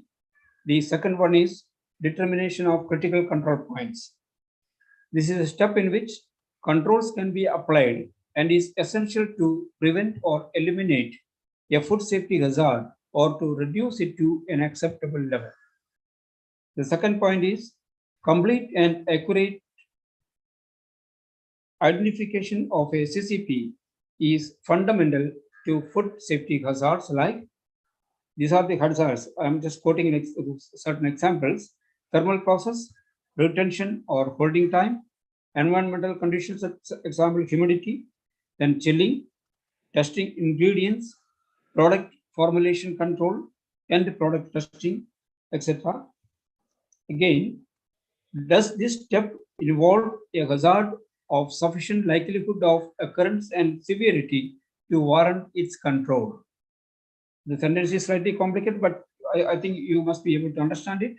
Does these steps involve a hazard or sufficient likelihood of occurrence and severity to warrant its control? Does a control measure of hazard exist at this step? Is the control at this step essential to prevent, eliminate, or reduce the risk of the hazard to consumers? Will a subsequent step eliminate the identified hazard or reduce its likely occurrence? Yes or no answers determine the decision taken. You must have a question of an answer of yes or no to these questions. Will a subsequent step eliminate the identified hazard or reduce its likely reoccurrence, I should say? The question should be yes. We can stop it. We can eliminate the reoccurrence of the identified hazard.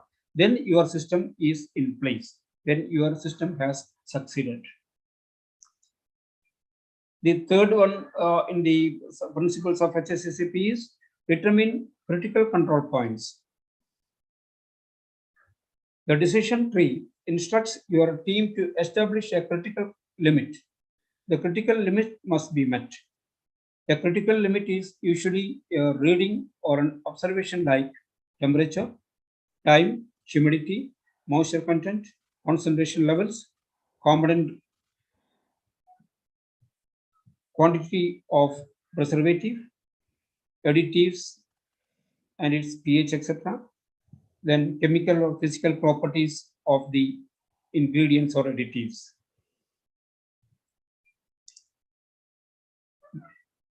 The third principle is determine critical control points. Continuing, the critical limit is specific and exact. The critical limit must be specific and exact, and not a range. It should be a figure. When setting the limits, several sources are to be considered. There are two types: an upper limit beyond which set amounts or levels cannot be exceeded, or a lower limit where a minimum amount is required to produce safe effect. This was what I was referring to as the upper limit and lower limit when we speak about the critical control point settings, the limit settings. A critical limit is a maximum or minimum value to which biological, chemical, and physical parameters must be controlled at HACCP to prevent, eliminate, or reduce to acceptable levels the occurrence of a food safety hazard. A critical limit is used to differentiate between safe and unsafe operating conditions at HACCP. This is one of the most important statements. A critical limit is used to differentiate between safe and unsafe operating conditions. There are two things: one is safe and one is unsafe. So it should be always in the safe limit. A critical limits should not be confused with operational limits that are established for reasons other than food safety. There will be a lot of operating limits in the manufacturing devices, manufacturing facility. There can be temperature limits because of economical reasons. The temperature, if the more temperature is given, or higher temperature, higher level of fuel may be used, which will render the total operation at a loss. So these are all not related to food safety. These are all known as operational limits. So while fixing the limits, critical limits, one should not confuse with operational limits. That is the meaning of this sentence. The fourth principle is establish monitoring procedures. Fourth principle of HACCP is establish monitoring procedures. Monitoring persons must record exact values and not yes or no. Responsibilities must be specifically assigned. Need to be rapid because they are related to online real-time processes. Establish proper frequency when it is not possible for a continuous monitoring. Employees monitoring CCPs should be trained and should fully understand the purpose and importance of what they are monitoring and importance of accurate reporting. This is the diagrammatic representation of the monitoring procedure. That is, establish a CCP limit. You must have upper limit, lower limit. Then establish monitoring procedure. You should record, and not only recording, you should monitor it also. Then you must have a corrective action in place. You must rectify the error or the variation and verify whether it is effective or not. The fifth principle is establish corrective actions. Has the cause of the deviation been identified and eliminated? These are the questions which are being asked. Will the CCP be under control after the corrective action has been taken? Have measures to prevent reoccurrence of the deviation been established? Do the corrective action procedures make sure that no product which is injurious to health or otherwise adulterated because of the deviation enter commerce? Enter commerce means enter the product. After all, we are doing to safeguard the product, to make sure that the product which is coming out of the facility is safe. So after all, doing all these things, if the product is still having any unhealthy ingredient in it, which is injurious to health or otherwise adulterated because of the deviation enter, because of the deviation, the critical control point, there should not be any unhealthy material entering into the produce.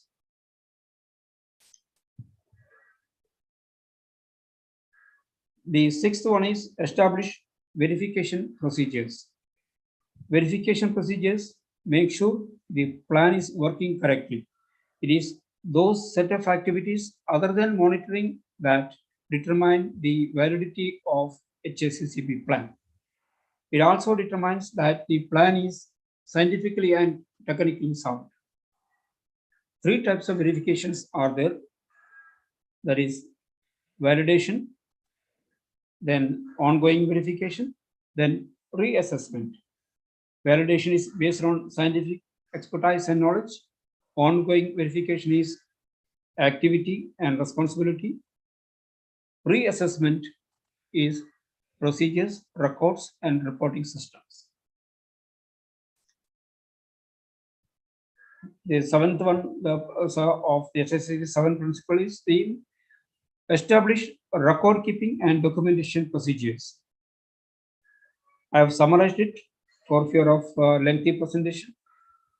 Packaging records, then finished products, storage, delivery, transportation, and sale records. The heading is, the objective is establish record keeping and documentation procedures. This is a 7th principle under HACCP. You must have documents to show that packaging records are updated, packaging, what sort of packaging material has been used, what are the label requirement, whether the labeling has been approved or not, whether any unwanted material or unwanted depiction or story is being told under the labels, and whether the sealing is complete and accurate and effective. Then we have the finished product storage, delivery, transportation system, deviation and corrective action records, records pertaining to deviations and the corrective action taken by the team. Then employee training records, records pertaining to their training given to employees. Documentation of adequacy of the HACCP procedure from an authority. This is a form of certification by an auditor, by any external agency which audits your system, and you must procure a document that the HACCP procedure existing in your system is adequate in order to ensure food safety. Benefits of HACCP system. We have been speaking about HACCP system for quite some time, and what are the benefits of taking all these pains? Correctly applied, a HACCP study should identify all currently conceivable hazards, including those which can realistically be predicted to occur. Means by virtue of our knowledge, by virtue of our experience and wisdom, we know what are the predictable or conceivable hazards. A cost-effective control for foodborne hazards is the second one. Third is focuses technical resources into critical parts of the process. Next is benefits of HACCP system, focuses technical resources into critical parts of the process. Leads to reduced product losses. It is complementary to other management systems. It ensures compliance with legal requirements. There are a lot of legal requirements in our country and anywhere else for that matter. So we must have compliance with those regulations or requirements. The system, HACCP system, leads to reduced product losses. Means it increases the profitability of the organization. Means HACCP is not a punishment, it is a boost to the business management. It is complementary to other management systems. It ensures compliances with legal requirements. If you follow a HACCP system completely from the beginning to the end, you will not have non-compliances issue in your facility, in your manufacturing facility. You will not have any, what you call as aberration from the regulations which is prevailing in the country. There is no such thing as zero risk. Therefore, risk analysis is needed to determine what the hazards are and to identify their effects on human health. And these hazards are classified as under three categories. That one is the immediate hazard, interim hazard, and long-term hazard. As you know, the risk factors which are causing hazards can create immediate safety problem. It can have an interim safety problem and a long-term safety problem.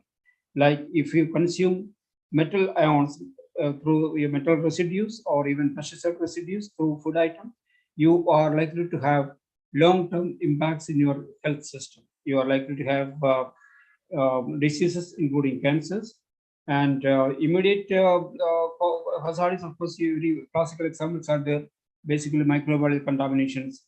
If you consume hazardous microbial organisms, you will have vomiting, you will have health problem, which will call for immediate medical attention. So the content is there is no such thing as zero risk. Risk analysis needed to determine what the hazards are and to identify the effects on human health. So I think I have come to the end of my presentation here. Probably I have again availed less time. So Dr. Madhavi will have problem in inviting the next speaker a little bit early. I don't know. No issue, sir. We will Yeah, manage. and thanks for listening to me. And thanks to management of Manarajana International University for inviting me and giving me ears to my thoughts. Thank you all. Thank you all once again. Thank you so much, sir. And it is very true that food safety is influenced by manufacturers, and it is important to have a check on every step from farm to fork. To well define the objectives of food safety standards, including Codex, FSMS, ISO 22000, and HACCP. Now I request the participant to have any doubt they can ask Dr. Madhavan. Earlier I was seeing a hand raise.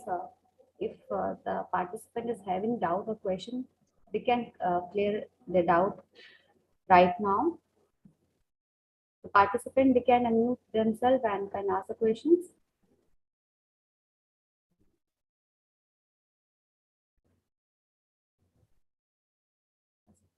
That I can see the PPM. I don't know the name. You can unmute your mic and ask the question. You have hand raised.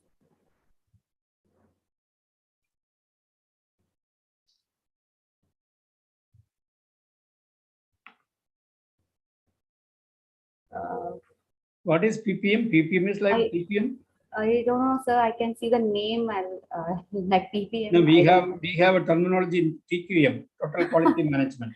Yes, sir. So PPM should not be something like Total Quality Management. I'm just joking. I don't know. Yeah, please, Mr. or Ms. PPM. I think that may be by mistake, sir. By mistake, yes. Yeah. If there is any question, then I will post you surely. And I would like to thank you once again because every time you join us, you update us with some advanced information. So I thank you so much on the Thank you, behalf thank of you, our Department of Dr. Nutrition and Thank you. Dietetics. Thanks to your entire team, and all the best to you. Thank you so much. Thank you. Bye. Thank you, sir. And with this, we end our session for today. Our second session will start at 12 p.m. So I request our participants to join at 12 p.m. for the next session on nanoparticle safety. Thank you so much.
Sir, our next session will start at 12 p.m.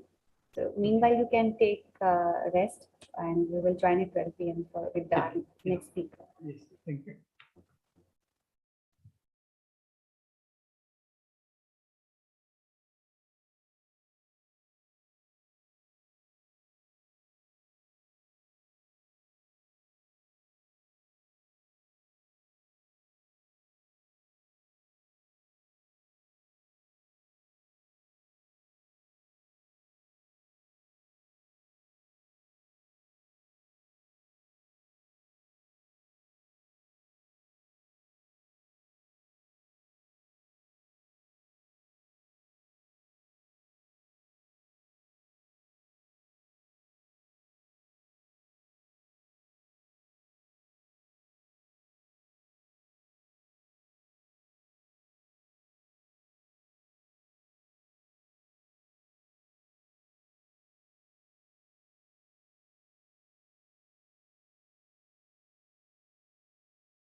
A very good afternoon to everyone.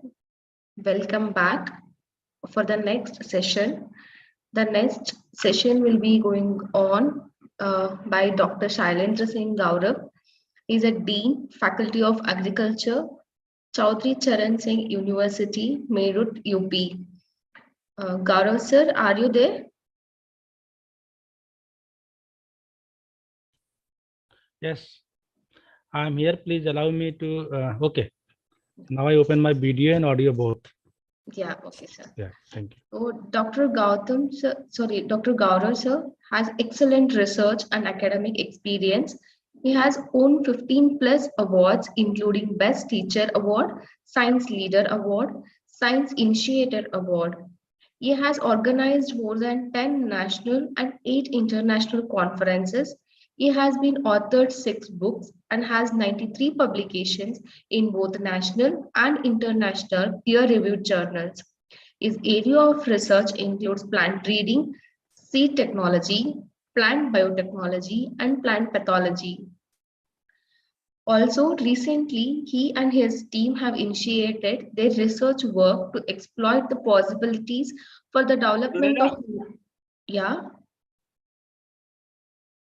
nanobio-pesticides against early and late blight in potato and white grub in sugarcane crops.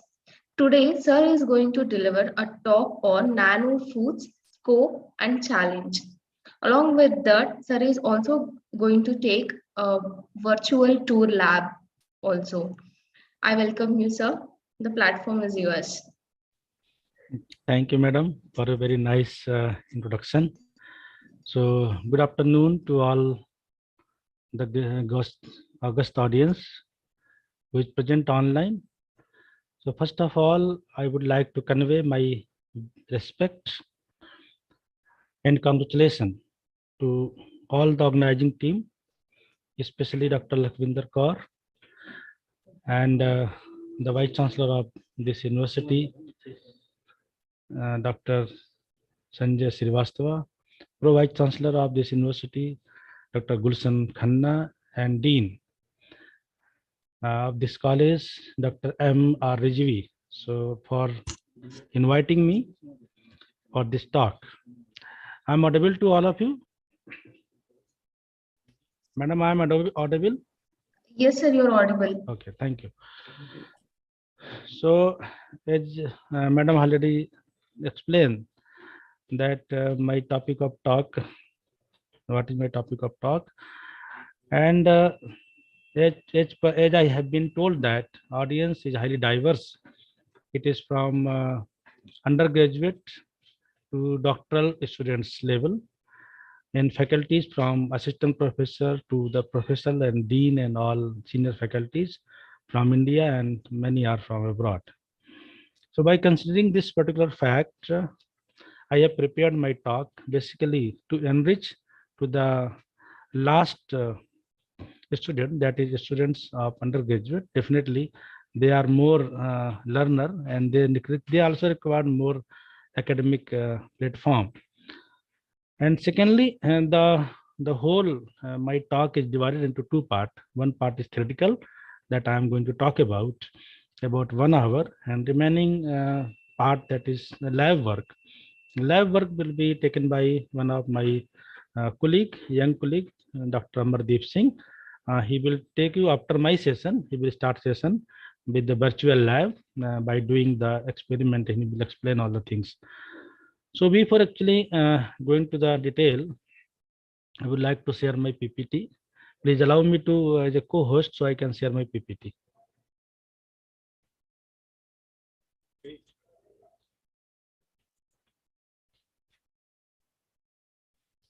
My PPT is up.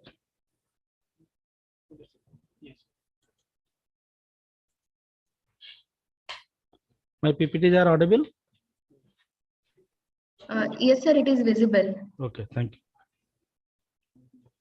you. So before going into detail about my talk, I would like to that what we are actually doing in since last 20 years, as I have been faculty of this department in genetics and plant breeding and biotechnology and seed science and technology.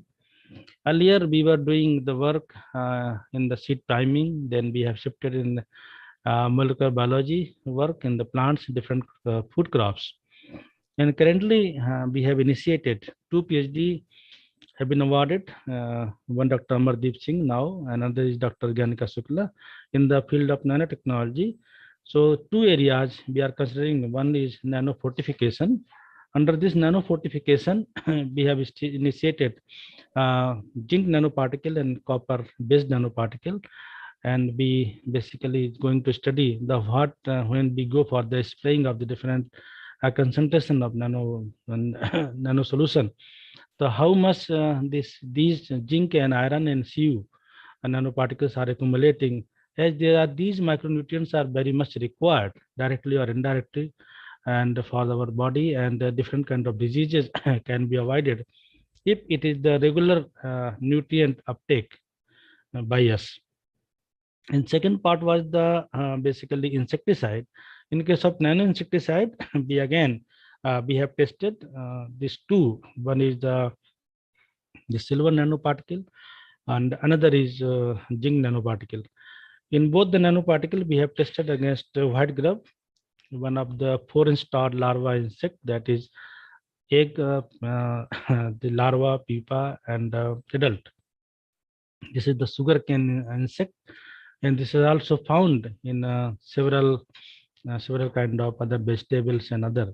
So successfully we have tested and we got 100% result to kill this insect in sugarcane, and the one thesis has been awarded. So I don't want to explain more. This is one whole research work has been done, and thesis has been awarded, and many publication has been done. And third aspect that we are doing, this is the nanofungicidal. In case of nanofungicidal, again we have tested the different molars, different level of molar solution and different level of this concentration of nano solution of AgNEP, that is silver nanoparticle, and and so in case of Alternaria solani, early blight of potato, and Phytophthora infestan, that is late blight of potato. So these 2 disease has been taken for the purpose of testing, and very successfully by using a nano solution of AgNEP and silver nanoparticle, we have successfully achieved our target. So this is actually our work, but now we are thinking to go for the food. So this time we have also submitted a project in state government, and we are expecting that we'll get our project in the area of coating. So I'm basically now going to deliver my talk on nano foods, scope and challenges.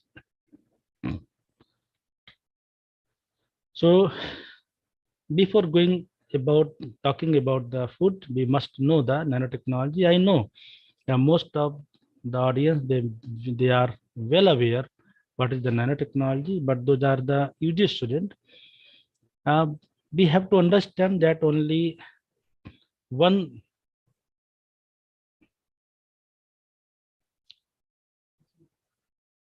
my next slide is visible to you. No, sir, slides are not moving.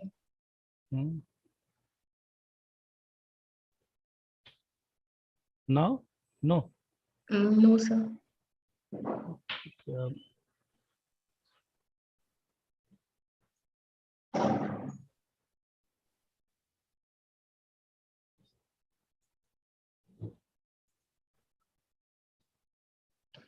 Yeah, sir, now it is there. Now it is no, second slide. Yeah, second slide. And now these are moving? Yes, sir, it is moving. Okay, thank you. So I think all may be aware about the nanotechnology, but some student, even if one student is not aware, for them this is required. So when we talk about nano means this is very small or very dwarf. When we use the very small, it is 1 billionth of a meter. That in numerically we can write 10 to the power -9. So we can understand how small particle we talk about. So when we do normally 0.1 nanometer to 100 nanometer range is called nanoscale. The most of work is considered. We do different kind of nanoparticle or application of nanoparticles are under this range, 0.1 nanometer to 100 nanometer. But many things are beyond also this, up to 500 nanometers also. But in practically, this is under the range of nanoscale.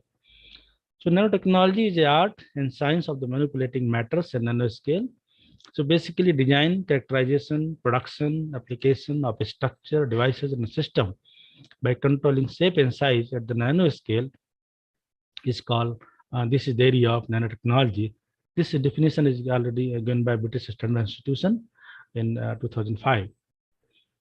So by putting this some example that how we can imagine the size of nanoparticle, we can see that one blood cell is about the size of one blood cell is about 2 nanometer. Similarly, in case of DNA strand, if we go for the width of this DNA strand is 2 nanometer. Similarly, if we go for this nano cells, they are about different kind of size are there from 5 to 20 nanometers. So these are the different areas, biometers, 10 nanometers. So different kind we can imagine. By just imagining, we can understand that what is the actual size of 1 nanometer or how nanoscales are performing. So some historical aspect of nanotechnology, the nanoporous ceramic filters were indeed already being used in 19th century to separate viruses. In 902, a structure smaller than 4 nanometers were successfully detected in ruby glasses using the ultra microscope developed by Richard Sigmondi, and father of nanotechnology is called Nobel laureate Richard Feynman, one of the physicists. So if I think most of the Indian may be aware, or in our mythology, normally we put coin in the rivers and we used to worship. So this is also one kind of mechanism normally, and similarly cooking in this iron pan, or basically drinking water in some copper glasses. So these are the some placing the water for 12 hour or 20 hour or 24 hour. Then after utilizing this water for the purpose of consumption and cooking the vegetable, or this throwing the coin in the river, they are also the very old age practices for the purpose of utilizing nanoparticle. Earlier, the science was not aware in the scientific manner, but in Indian mythology, the several kind of mechanisms are utilized in that are basically current. We can say that the use of nanoparticles are in the use from old ages. These are the different historical timelines. I will share this my PPT, so you can share. So these are the different nanoparticles. Those are currently the whole world is working.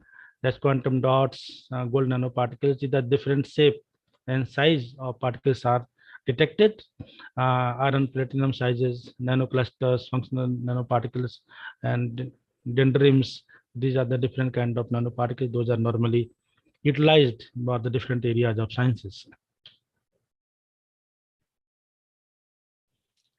So we can understand when the things are used at the nanoscale or in the nano level, what impact they produces. For example, we can see when we carbon we see as a pencil, this is a form of graphite, and but if it can be used in nanoscale, then it will be stronger than the steel 6 times, and it will be 6 times lighter than the pencil, and secondly it will be stronger than a steel. So it can be also a very strong weapon. So similarly, if we utilize this graphite in the form of nano size. And another is similarly in case of copper, we can say that if the this copper at room temperature, if we go for the nano scale, then it will be the 50 time length without breaking. It will be stretchable. So these are the similarly in case of if we gold, normally we see the gold in the gold color, but when go for the nano size, different colors combination may be produces on the basis of size and the intensity of particles. So basically, when we talk about food and agriculture and bioengineering, there are some challenges that has to be taken care of.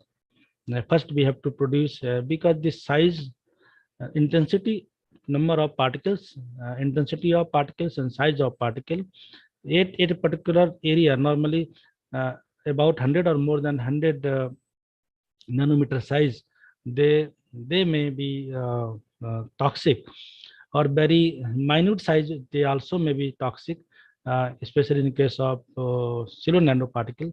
And other zinc also found toxic if the particular concentration is taken higher concentration. So but by taking all these, so when we are going for the working in the area of agriculture or in the area of food, we have to take care that the health, any kind of health or safety of food should not be compromised.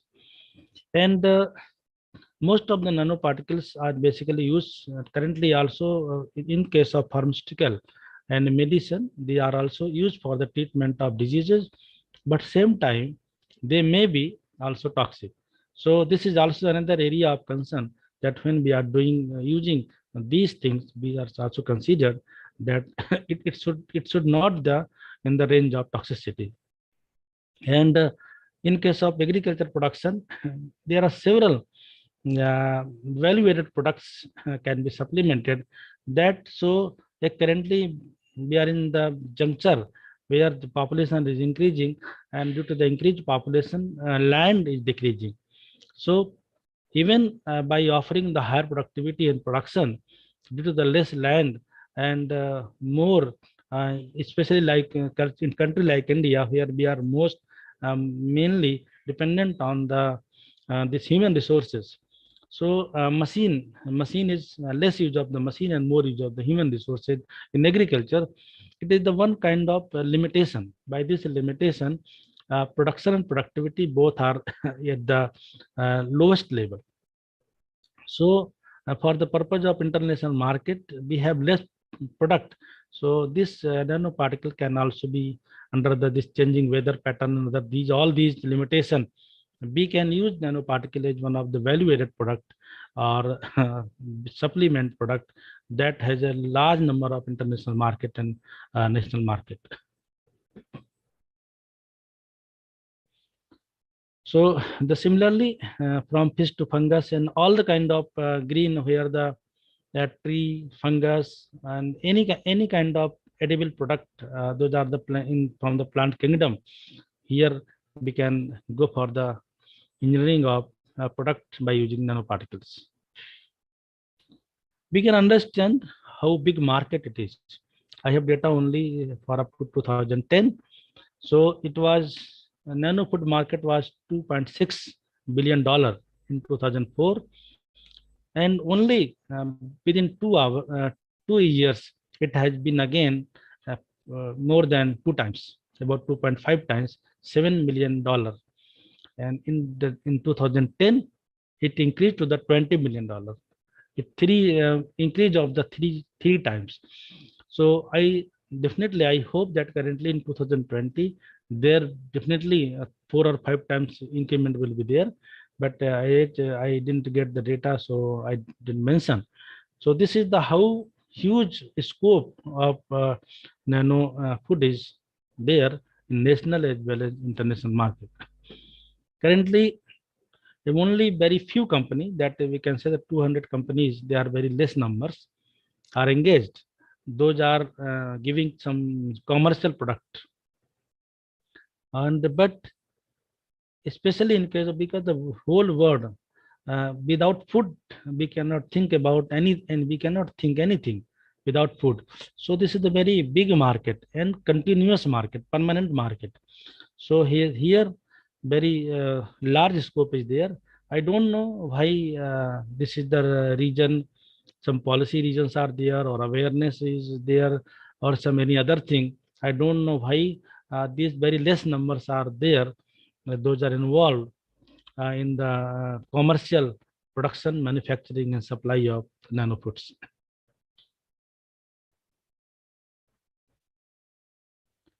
So similarly, we can see that like in case of many food and beverages, large number of products are available in the market. Like in amino acids products, protein, fruit pulp, vegetable proteins. Those are the health supplements in the form of health supplements. And these not only good for the this very easy to uptake, but as they are providing micronutrient. So many kind of problems, those are associated with the nervous system, because nowadays this is the one of the very bigger issue in our society. Those are related with the nervous system. So due to the heavy work or this and several kind of high blood pressure or more work or stress related activities. So these kind of products are not only they are replacing the direct utilization of medicine, and very easy to handle as well as without any side effect. So this is the one of the major things that can be used by most of the population. But again, I can say very less products are available, and very less numbers, very less people are basically approaching such kind of products. It may be some policy reasons. So we need to educate the public for this purpose, and we also need to work more in the field of nanoscience, in food nanoscience, and also we need to manage all kind of monitoring mechanism, developmental mechanism, and regulation mechanism. They must be clear-cut system. So small scale industries and middle enterprises, they must come forward, and they should. This is because this is not involved very high huge amount of money or to initiate the work in the nanoscience and technology for the food, because raw material, we have a large number of raw material, all kind of cereal, pulses, fruit, vegetables are in plenty, and flowers in plenty availability is there in our India. So basically one direction and guidelines and monitoring system developmental for the developing industries are required if this thing is there. And secondly, this awareness to the public, then very soon I think India will be the one of the good exporter of nanofoods. So we can see that these are the different area of nanosciences. In case of food processing and products, the delivery, packaging, formulation, these are the different other agriculture format there are like nanostructural material, nano emulsions, nano pesticides. But these are the different area, or these are the different basically this compound, that is silver, gold, zinc oxide, titanium oxide. They may be used because most of they are antimicrobial, antioxidant, so they are utilized for the purpose of synthesizing and production of nanofoods for the commercial purpose. Similarly, again, we can go for the food safety regulations, product processing and material. These are the different routine principles or methodology, those are adopted in general. So normally coating is the one of the nowadays one of the easiest mechanism. Normally edible coatings normally less than 5 nanometers of coatings are used. Many fruits, vegetable, milk, and cheese commercially available. And with these nano coatings, not we can make the fruit and whatever product fresh, but also the lifespan of this also increases, and the keeping quality as well as because the release of oxygen checked by this, and the release of carbon dioxide is this slowly goes out. So in this way, the freshness of fruits is normally maintained. So this is the one of the best method by which we can go for the coating. So this is again similarly different kind of, mainly when we use of these coating purpose or packaging purpose.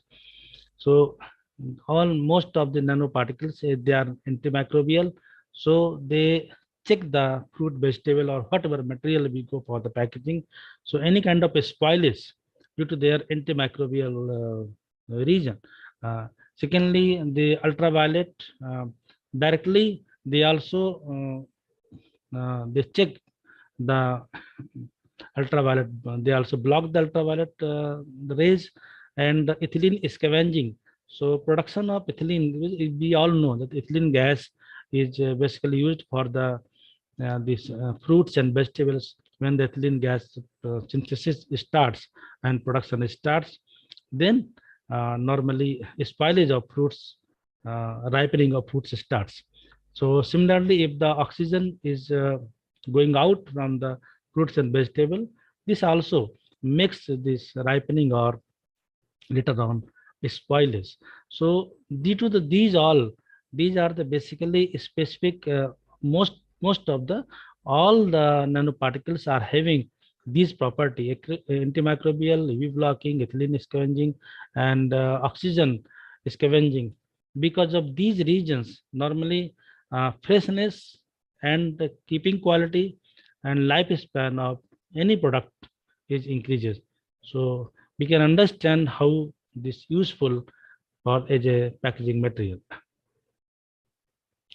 Currently, about 30% zinc nanoparticles are used for the coating or packaging purposes, and 79% gold is utilized, 47% silver, and 22% titanium.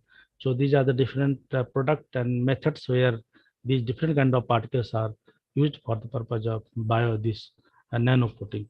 So we can understand that about $130 billion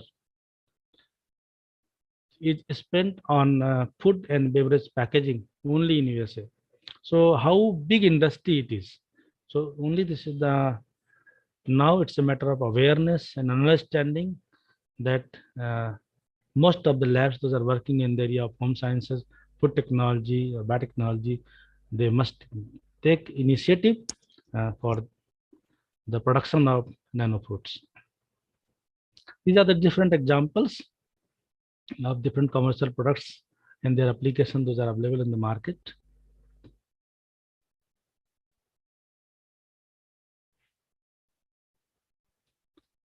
So now nano edible coating, and normally the edible coating needs the water resistance and impervious to the water vapor. So basically we know that if anything when we make the coating, so basic purpose is there normally moisture, whatever the moisture in the product, that is just vegetable or fruits or anything, moisture must be retained, or it must not come to the equilibrium position with the environment. Normally these are the live fruits, vegetables, seeds, or whatever, they are the live. When they come to the contact with the atmosphere, so they maintain the equilibrium with the atmosphere, and later on so time to time in 1 hour there may be high moisture, and after 2 hours there will be less moisture, and less temperature, less moisture. So this going on. So to prevent all these, so there should be a coating mechanism. So all the whatever this moisture is present in the fruit or anything, it should be intact. So for this purpose, water resistant or impervious water vapors this coating is required. And similarly, covering should not degrade the higher level of oxygen. So second one is the moisture, second is the presence of oxygen. We all know if there will be the intact oxygen will be there.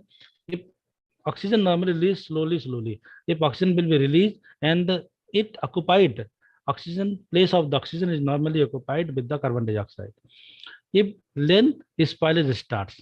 So our work is basically to check the release of oxygen as much as possible. So as many times we can hold the oxygen in its normal form, then definitely the lifespan and freshness of the fruit, vegetable, or whatever the food material, it will be definitely. And same time, it will also the anaerobic respiration will also be avoided when the oxygen will be there. The coating also maintains the structural integrity and appearance and improve the mechanical handling. So this definitely and with the help of these coating material, we can also add this value-added product we can make by using this some agents like vitamins, antioxidants, flavored compounds, or even anything that is additives that is useful to the health, and they can make the more pleasing this item. So there are several, other than these, there are several items that can be used for this purpose. The coating material should be non-sticky and easily emulsifiable. So it should be efficient while drying and should not melt quickly. So coating, so these are the all normal, the requirement is for the purpose of coating. So in case of edible coating, normally 3 methods are used. One is dipping. So in the desirable nano solution, we go for the dipping and then drying, spraying, or drying and brushing with the help of brush. There are mechanically or manually, both way of brushing is there. So by this way, we can also go for the this. And how this work?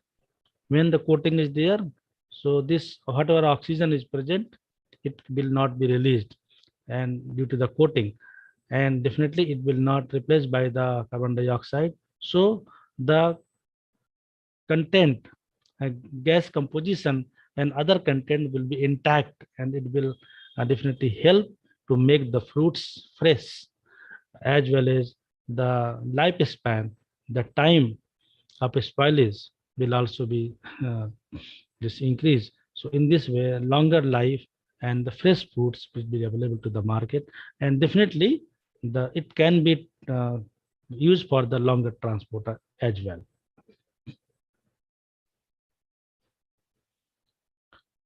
So similarly, coating, nano emulsion is another concept. Nano emulsions are colloidal system that consist of an oil phase dispersed in a aqueous phase, such that each drop of oil is surrounded by a thin interfacial layer made up of emulsifying molecules. The particle size for the purpose of nano emulsion is range between 50 to 500 nanometers. But normally, for any purpose, this is the common that from the standard is range. Range must be within the nanoscale. That is 0.1 nanometer to 100 nanometer. But as per the requirement, many times we use a higher range for this purpose. So this is also similarly mechanism of coating, and this is also like in emulsion. We have to make with the help of emulsifier, we create a product. Then when we go for this product has been emulsified, then we can see this is the coating, and when we examine the coating with the nano emulsion, they are not only edible, but when we examine, then all the content those are present in the food, it is prevented without any toxic effect. Similarly, this is also another example of encapsulation, and polymer wall is this spread in application is spread in carrot, and after this coating, a coating is created when we see how these nanoparticles are present, and in this way release of any kind of bioactive compounds and anything. So again, the lifespan and freshness and this process increases. This is also the similarly mechanical. So for the different kind of parameters we have to consider when we go for the coating. The first parameter is the mechanical properties of composite edible forms. Normally tensile strength and percentage elongation of the films was evaluated with the help of universal testing machine, and normally at the ramp rate of 2 millimeter per minute. Film strip each sample is normally taken at 10 centimeter to 2 centimeter. So there is a the formula for the purpose of examining of tensile strength, like F by WT, where F is the force and T is the film thickness and W is the width of the film. So in this way, similarly, the film thickness is another important parameter. In this, normally screw gauge thickness is measured with the help of screw gauge, and thickness is measured at 3 different points, and the final reading is considered standardized for the purpose of using. Then second, percentage transparency.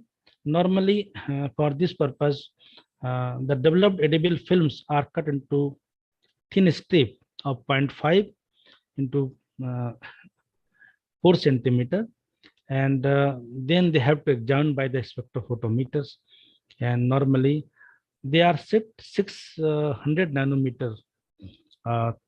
This transparency is there, and if they created and they are used for the purpose of sealing. So sealing ability, or this another, normally 5 square 2 samples films of size in 5 centimeter square. These films are cut and merged as a post sealing. So this sealing is also used. So for the different product, the sealing ability may be the different.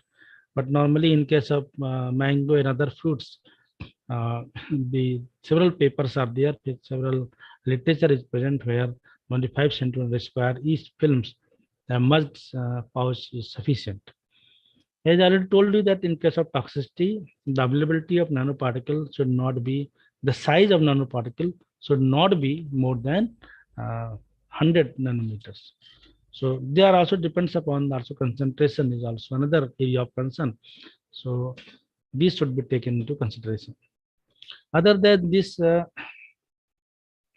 parameters, another parameter like percentage weight loss. Normally percentage weight loss is this calculated is the normal method. In this normally original weight loss, then final weight loss has to minus, and with this calculation is used. Then secondly, percentage total acidity with the help of titration method, and the titration formula, those are persons from the chemistry, they know that V1 minus into N by V2, the routine formula by we can use the titration method, we can understand this, examine and calculation.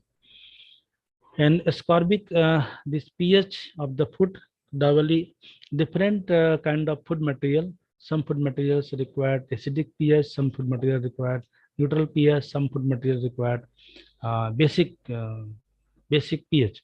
So depending upon the pH range is already known of the different kind of foods. So when we are going for the coating by any method, by dipping or spraying or brushing or by emulsifying any way, so this pH should not disturb. pH must be intact as per the original food item. So if the pH will be distracted or disturbed, then definitely our food item, the quality parameters will be disturbed. and it will many times it will not be accepted by the market as well. So this is the very important point, that by using all these nanomaterial, the PS should not be taken. The PS should not be disturbed in any way.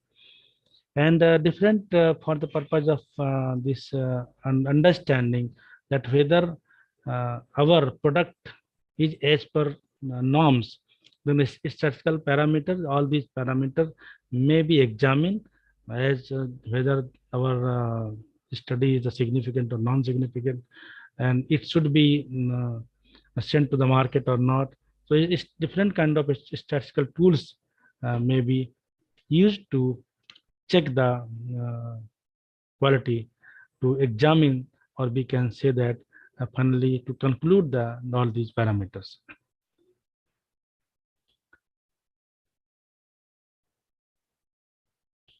Now, other than this very one sector, food, application of nanotechnology in agriculture, allied sciences. So we don't have only this application in food technology. In the case of agriculture, there is crop improvement. Already I told you that fortification is another area of concern. And seed technology, germination and viability, and several things are there where we can use these precision farming by the nano fertilizer and nano pesticides. These are this and BD nano BD. So these components, whole agriculture can be covered. Water treatment, biosensors are there, and for the purpose of animal sciences, fishery, aquaculture, pest management. So whole, because most of our GDP and our in India, 30% GDP is dependent on the agriculture, and about 60% population engaged directly or indirectly in agribusiness. So the whole this agriculture can be used with the nanoscience as one of the tool. So as I am the basically my area of concern is genetics and plant breeding. Sorry. So here gene therapy we can use with the 3 nanometer silica nanoparticles, and in seed technology, carbon nanotubes, they are used for the germination, even for viability, germination, vigor. There are several parameters where we can go for the seed technology. And similarly, the detection method in both the cases, whether they are plant pathogen or they are human or animal pathogen. So detection, different kind of detection parameters can be utilized with the help of these nanoparticles. Environmental, there are several environmental issues where we can go for the use of nanoparticles for the purpose of making dust-free, peat-free, and runoff, and for the waste-free environment. Water conservation is another area of concern where we can use nanoparticle, and these are the different mechanism, the how water conservation can be utilized, and like dissolution, sorption, plant bioaccumulation, human and animal accumulation, toxicity, microbial activity. So these are different points are given. So by this we can also go for the groundwater and soil water conservation. This is similar how we can use rainwater, and how we can use the contaminated soil can be clear. Nano fertilizer and nano pesticides, already I told you that we have used. So now the synthesis, this is the most important part in case of synthesis. Sorry. So biogenic synthesis in case we are doing this, but we are doing synthesis from plant and fungus. In case of plant, we have utilized bamboo plant and tulsi, and aspergillus, aspergillus for this fungus. In both we have utilized the production of nanoparticle, for nanopesticide and nanofungicide. So for the normally a fungal biomass, 1 gram of fungal biomass is taken, and 50 ml of fungal extract and 950 ml of soil nitrate or zinc nitrate, whatever you wanted to synthesize, is kept for 120 hours, and after 120 hours it may be examined with the spectrophotometry for the presence of nanoparticle.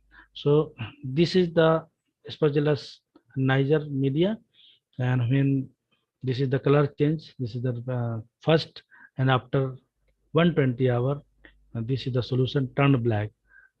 So this is from 1 gram fungal biomass of silver nitrate solution. This is from and this is for this is silver 9 and this is from zinc. So mustard yellow color can be examined, and this brownish color. So this also change of color. This is the simply by visual observation we can just evaluate that synthesis has been completed or not, simply by color change. Similarly, similar process is opted in case of plant extracts. In place of fungal biomass, here we have taken tulsi plant extract 25 gram, and after grinding and boiling, the plant extract has been taken. And this plant extract, this again 100 ml plant extract and 100 ml of silver nitrate or zinc nitrate is mixed and kept for 120 hours. After 120 hours, it was examined, and another this bamboo and tulsi was taken for both AgNO3 and silver nitrate. Then this color change is obtained. And when it was utilized with the help of normally this from 200 to 800 nanometer, this wavelength was taken for the purpose of examination, and then the size, shape, and concentration were examined by these different kind of tools and techniques. So by manual examination, if there is synthesis of nanoparticle, by simply if we are putting laser light, if laser light is passing, it means synthesis has not been completed. There is no nanoparticle. If the laser light is scattered, absorbed, and it ring-like structure shown, it is not passing through scattering, it means there is presence of nanoparticle. This is the simple manual methods. These are simple preparation for SEM. So Ag nanoparticle and other, when they have been examined, 430 at the 430 nanometer and 460 nanometer, this silver nanoparticles has been basically disappeared. So this confirmed that synthesis of nanoparticle has been done. Similarly, in case of zinc nanoparticle, the maximum accumulation was found at 270. This F peak was found in EB spectrophotometer. Similar kind of the tulsi from the plant extract of tulsi, 450 nanometer and 470 nanometer was basically peak were obtained. And when we use after this confirming that our synthesis is completed, then we go for the size. For the purpose of size, scanning electron microscope was used, and we have taken this service from IIT Kanpur. So size range, these are they looks like this. So different size, 20 nanometer to 50 nanometer size was obtained in our synthesized solution. In case of zinc nanoparticle, we obtain 32 nanometer to 85 nanometer size in our solution. And then basically this further the solution was evaluated or examined by dispersive X-ray, that is called EDX analysis, whether basically to examine that other than our nanoparticle, is there any other particles are there? Like we can see here, this is the this Ag nanoparticle. So other than Ag, aluminum was also, aluminum nanoparticles were also found. So many times when during synthesis or the plant particle or anything, so these contaminating, so we can also check the or evaluate what different kind of nanoparticles are synthesized in our solution during the synthesis of our target. Similarly, in here, in case of zinc, other aluminum and chloride, potassium, other nanoparticles are also observed. So by this way, we can also know the different kind of contaminating particles. Those are normally may not be useful for the plant. So on the basis of, we can judge whether this solution should be utilized for or not utilized. Similarly, the particle size, here we can say that from 89 to 220 nanometer size particles are up to obtained. In case of Ag nanoparticle, about 126 width and 68 this width and 150 length. So these are our different research publication that has been made by my students, now they are faculty, Amardeep Singh and Gyanika Shukla. So many, this has been published in the local newspaper. This is Gyanika Shukla, one of my PhD student, worked in the area of nano insecticide against the white grub, and currently she is also working as a research associate in one of the DBT project and faculty member of this department. Dr. Amardeep Singh, he did his work in against this early blight and late blight of potato, and he's also the now faculty member and working in the field of. He's the basically currently looking after all the lab experiments and new concept of food, nano food. He's working on this aspect. Yes, Dr. Puram Rani, another this colleague, and these are my some of MSc students. So this is our small team. Those are trying to do some work in nano foods.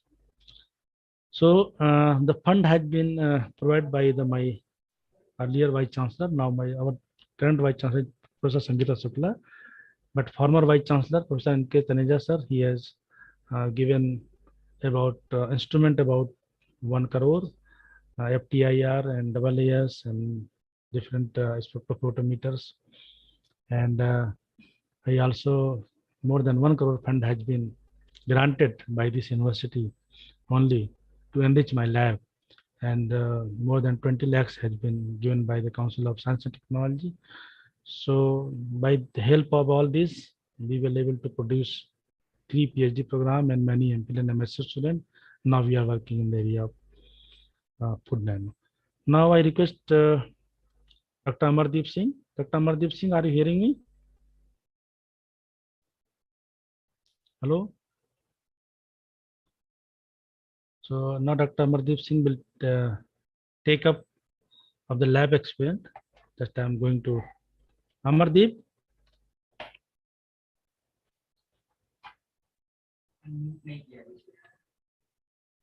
Unmute कर लो उनको.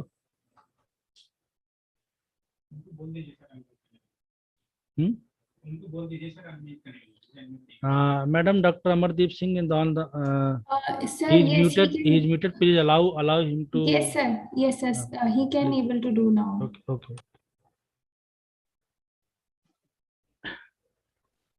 Good afternoon to everyone.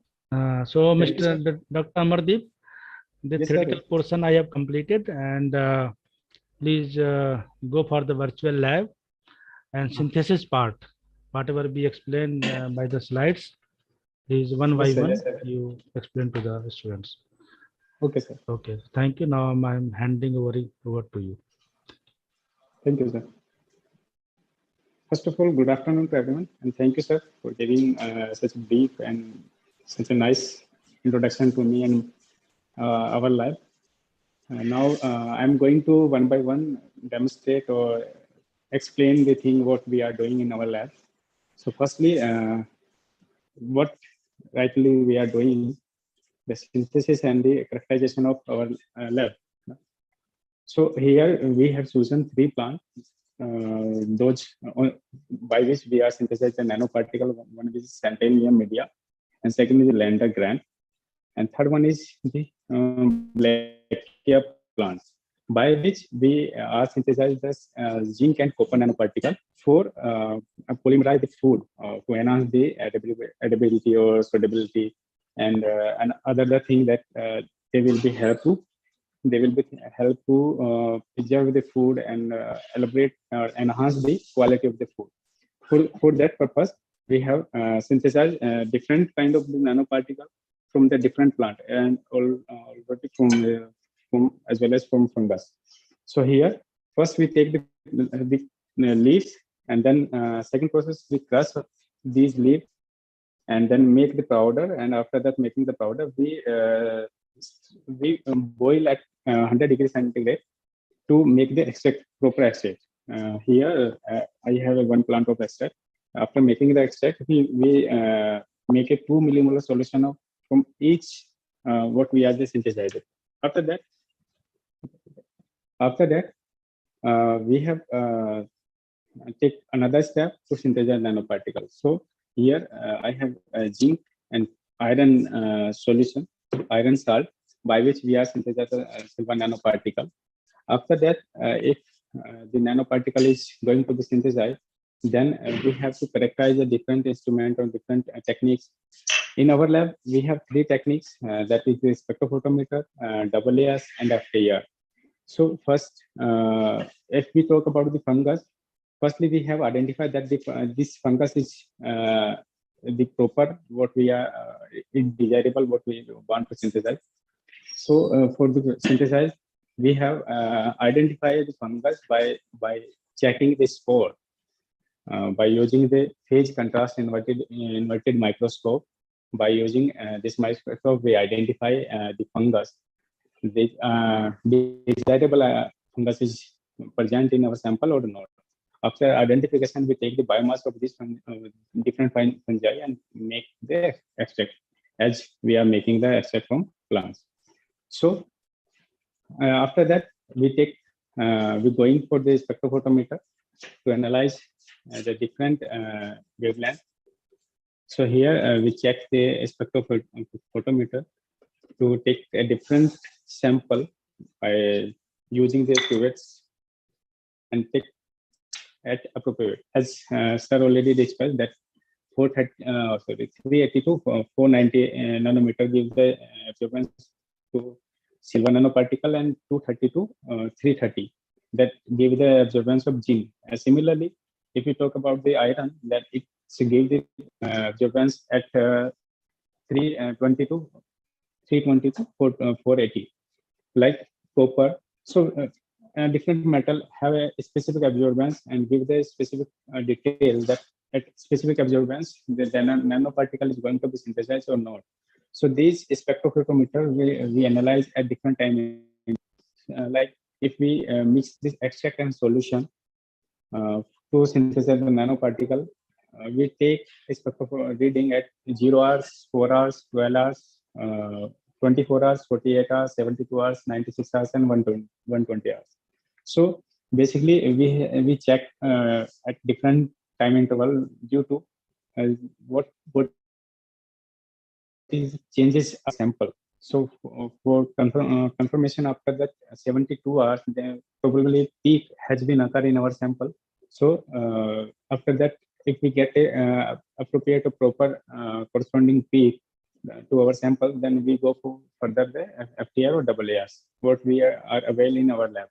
So now we are going to demonstrate AAS.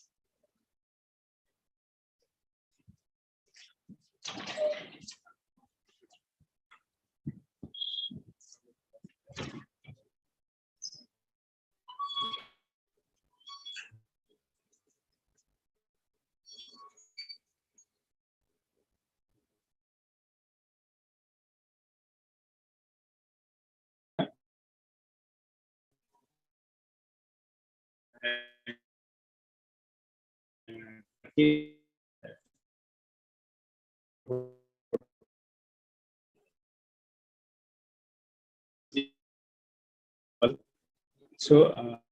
it's given of metal is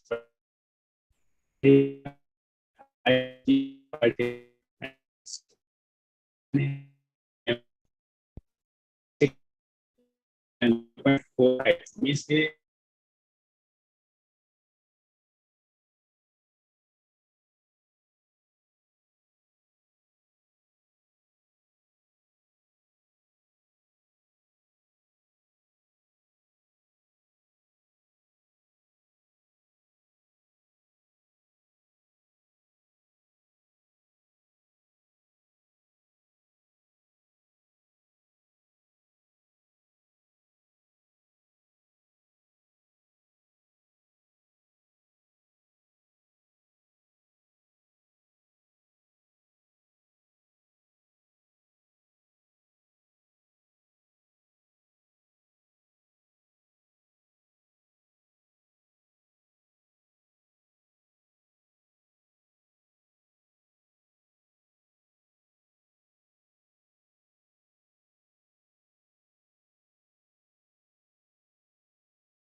Sir, actually you're on mute. So after analyze our sample, so we check different length by which we are using the zinc, copper, and Ag. After analyzing the double layers, we check the different functional group which is present in our sample. So we check by using the FAER. So by FAER, we analyze the different functional group is present in a sample. So earlier I have done before one day. That is the peak of zinc nanoparticle. So here we found the peak of different centimeter inverse, that is this 1319.34 centimeter inverse. That it's give the appropriate functional group in our sample which is present. So these are the basic techniques is present in our lab, which we are well for the synthesize and using the food and nano food composite, making the nano food composite. So after that, if we have confirmed that nanoparticle is going to synthesize, then we send to our sample to different IITs, in which we have tie-ups to analyze our sample, and we have make a contribution in our research.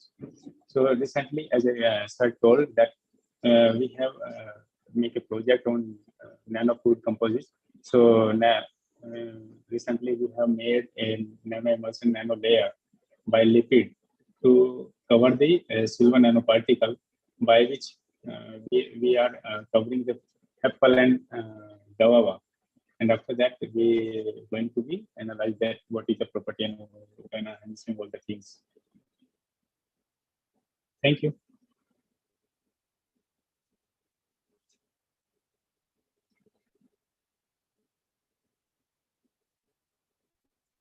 Hello.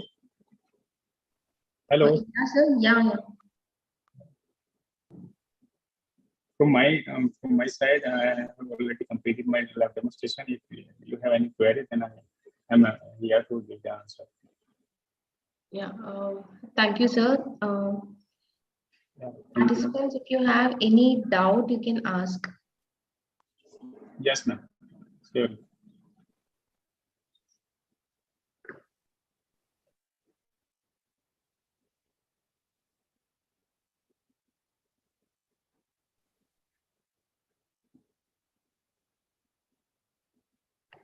I think no doubts are there. If anything is there, means you can put it in the chat box. Lavanya ma'am, I have a question. Yeah. So like you have used some leaves to prepare the extract first and then you prepare the film, right? First, we have choose the leaf and then we extract the leaf extract. And then by using these leaf extract, we synthesize the nanoparticle. After synthesize the nanoparticle, we use these nanoparticle to make a film, not the leaf extract. Okay, so is there be any like a fixed composition of the extract has to be there to prepare the film, or we can prepare Actually, out of at which type of nanoparticle we are going to be synthesized. Like if we talk about zinc or we talk about the copper.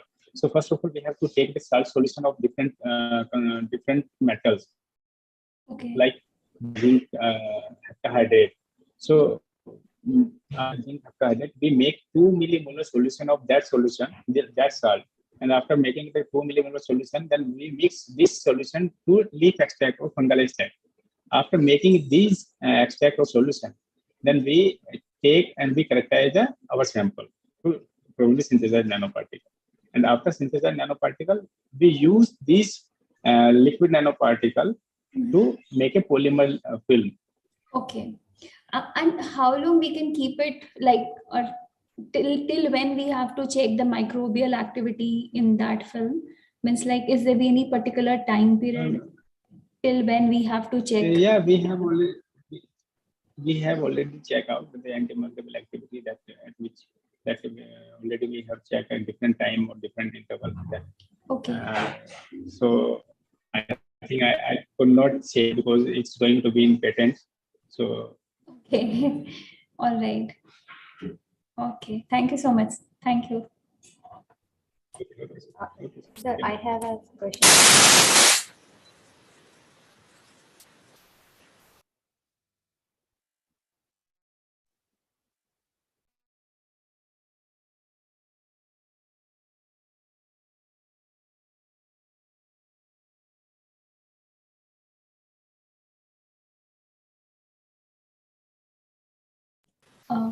Sir, one more questions. So, what kind of a product we can use these films? Means, like, in the packaging, or are they edible or biodegradable? Means, like, is there any difference?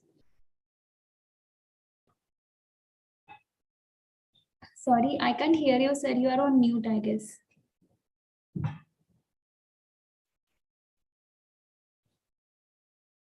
Okay. yeah.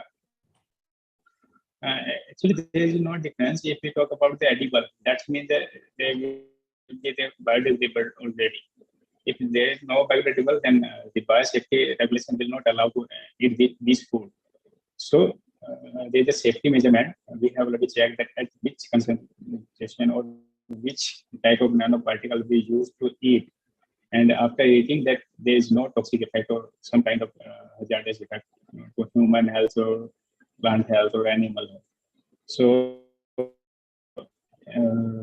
till that we use liquid biopolymer to use emulsify or to cover the fruits, and there is no effect, and they are also bioedible and biodegradable. Thank you so much. Okay. Sir, I have a doubt. There is a hypothesis that in food we can allow the particle size of more than 100 nanometer.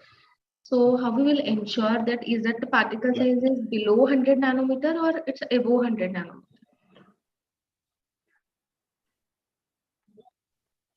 Actually, if we talk about above 100 nanometer, then we can talk about that there is a nanoparticle. Yes. Because above 100 nanoparticle, the particle size will be going to macroscopic. So if nanoparticle synthesizing below 100 nanoparticle, then we use that nanoparticle by using the different techniques. Because above nanoparticle, we are going to be macromolecule size already present in the fruits as well as. So there's a difference between them. Okay, sir. Is there any other questions?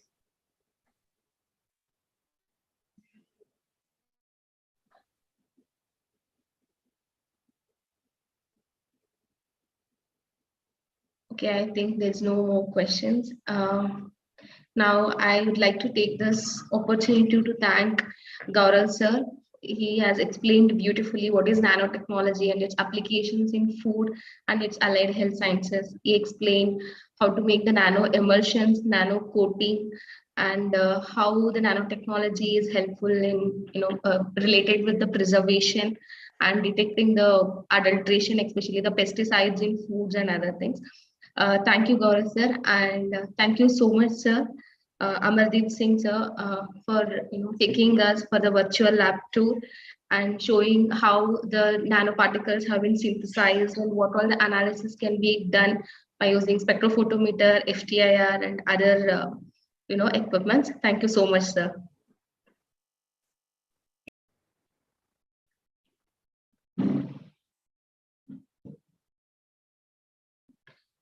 Okay, that's all for today's session, and we will end up here.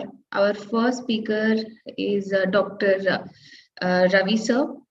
He has explained about HACCP, all 7 principles of HACCP, and what is the role of HACCP in food industry and other things. And our second speaker was Dr. Madhavan sir. He has explained about the quality, and again he has explained about the HACCP and quality assurance. And our third speaker of the day is Dr. Gaurav sir. He explained about nano foods and its scope and importance in food. And Dr. Amardeep Singh sir, he has taken us for the virtual lab tour, and he showed us how to synthesize these nanoparticles and different applications of these nanoparticles. Thank you so much, sir.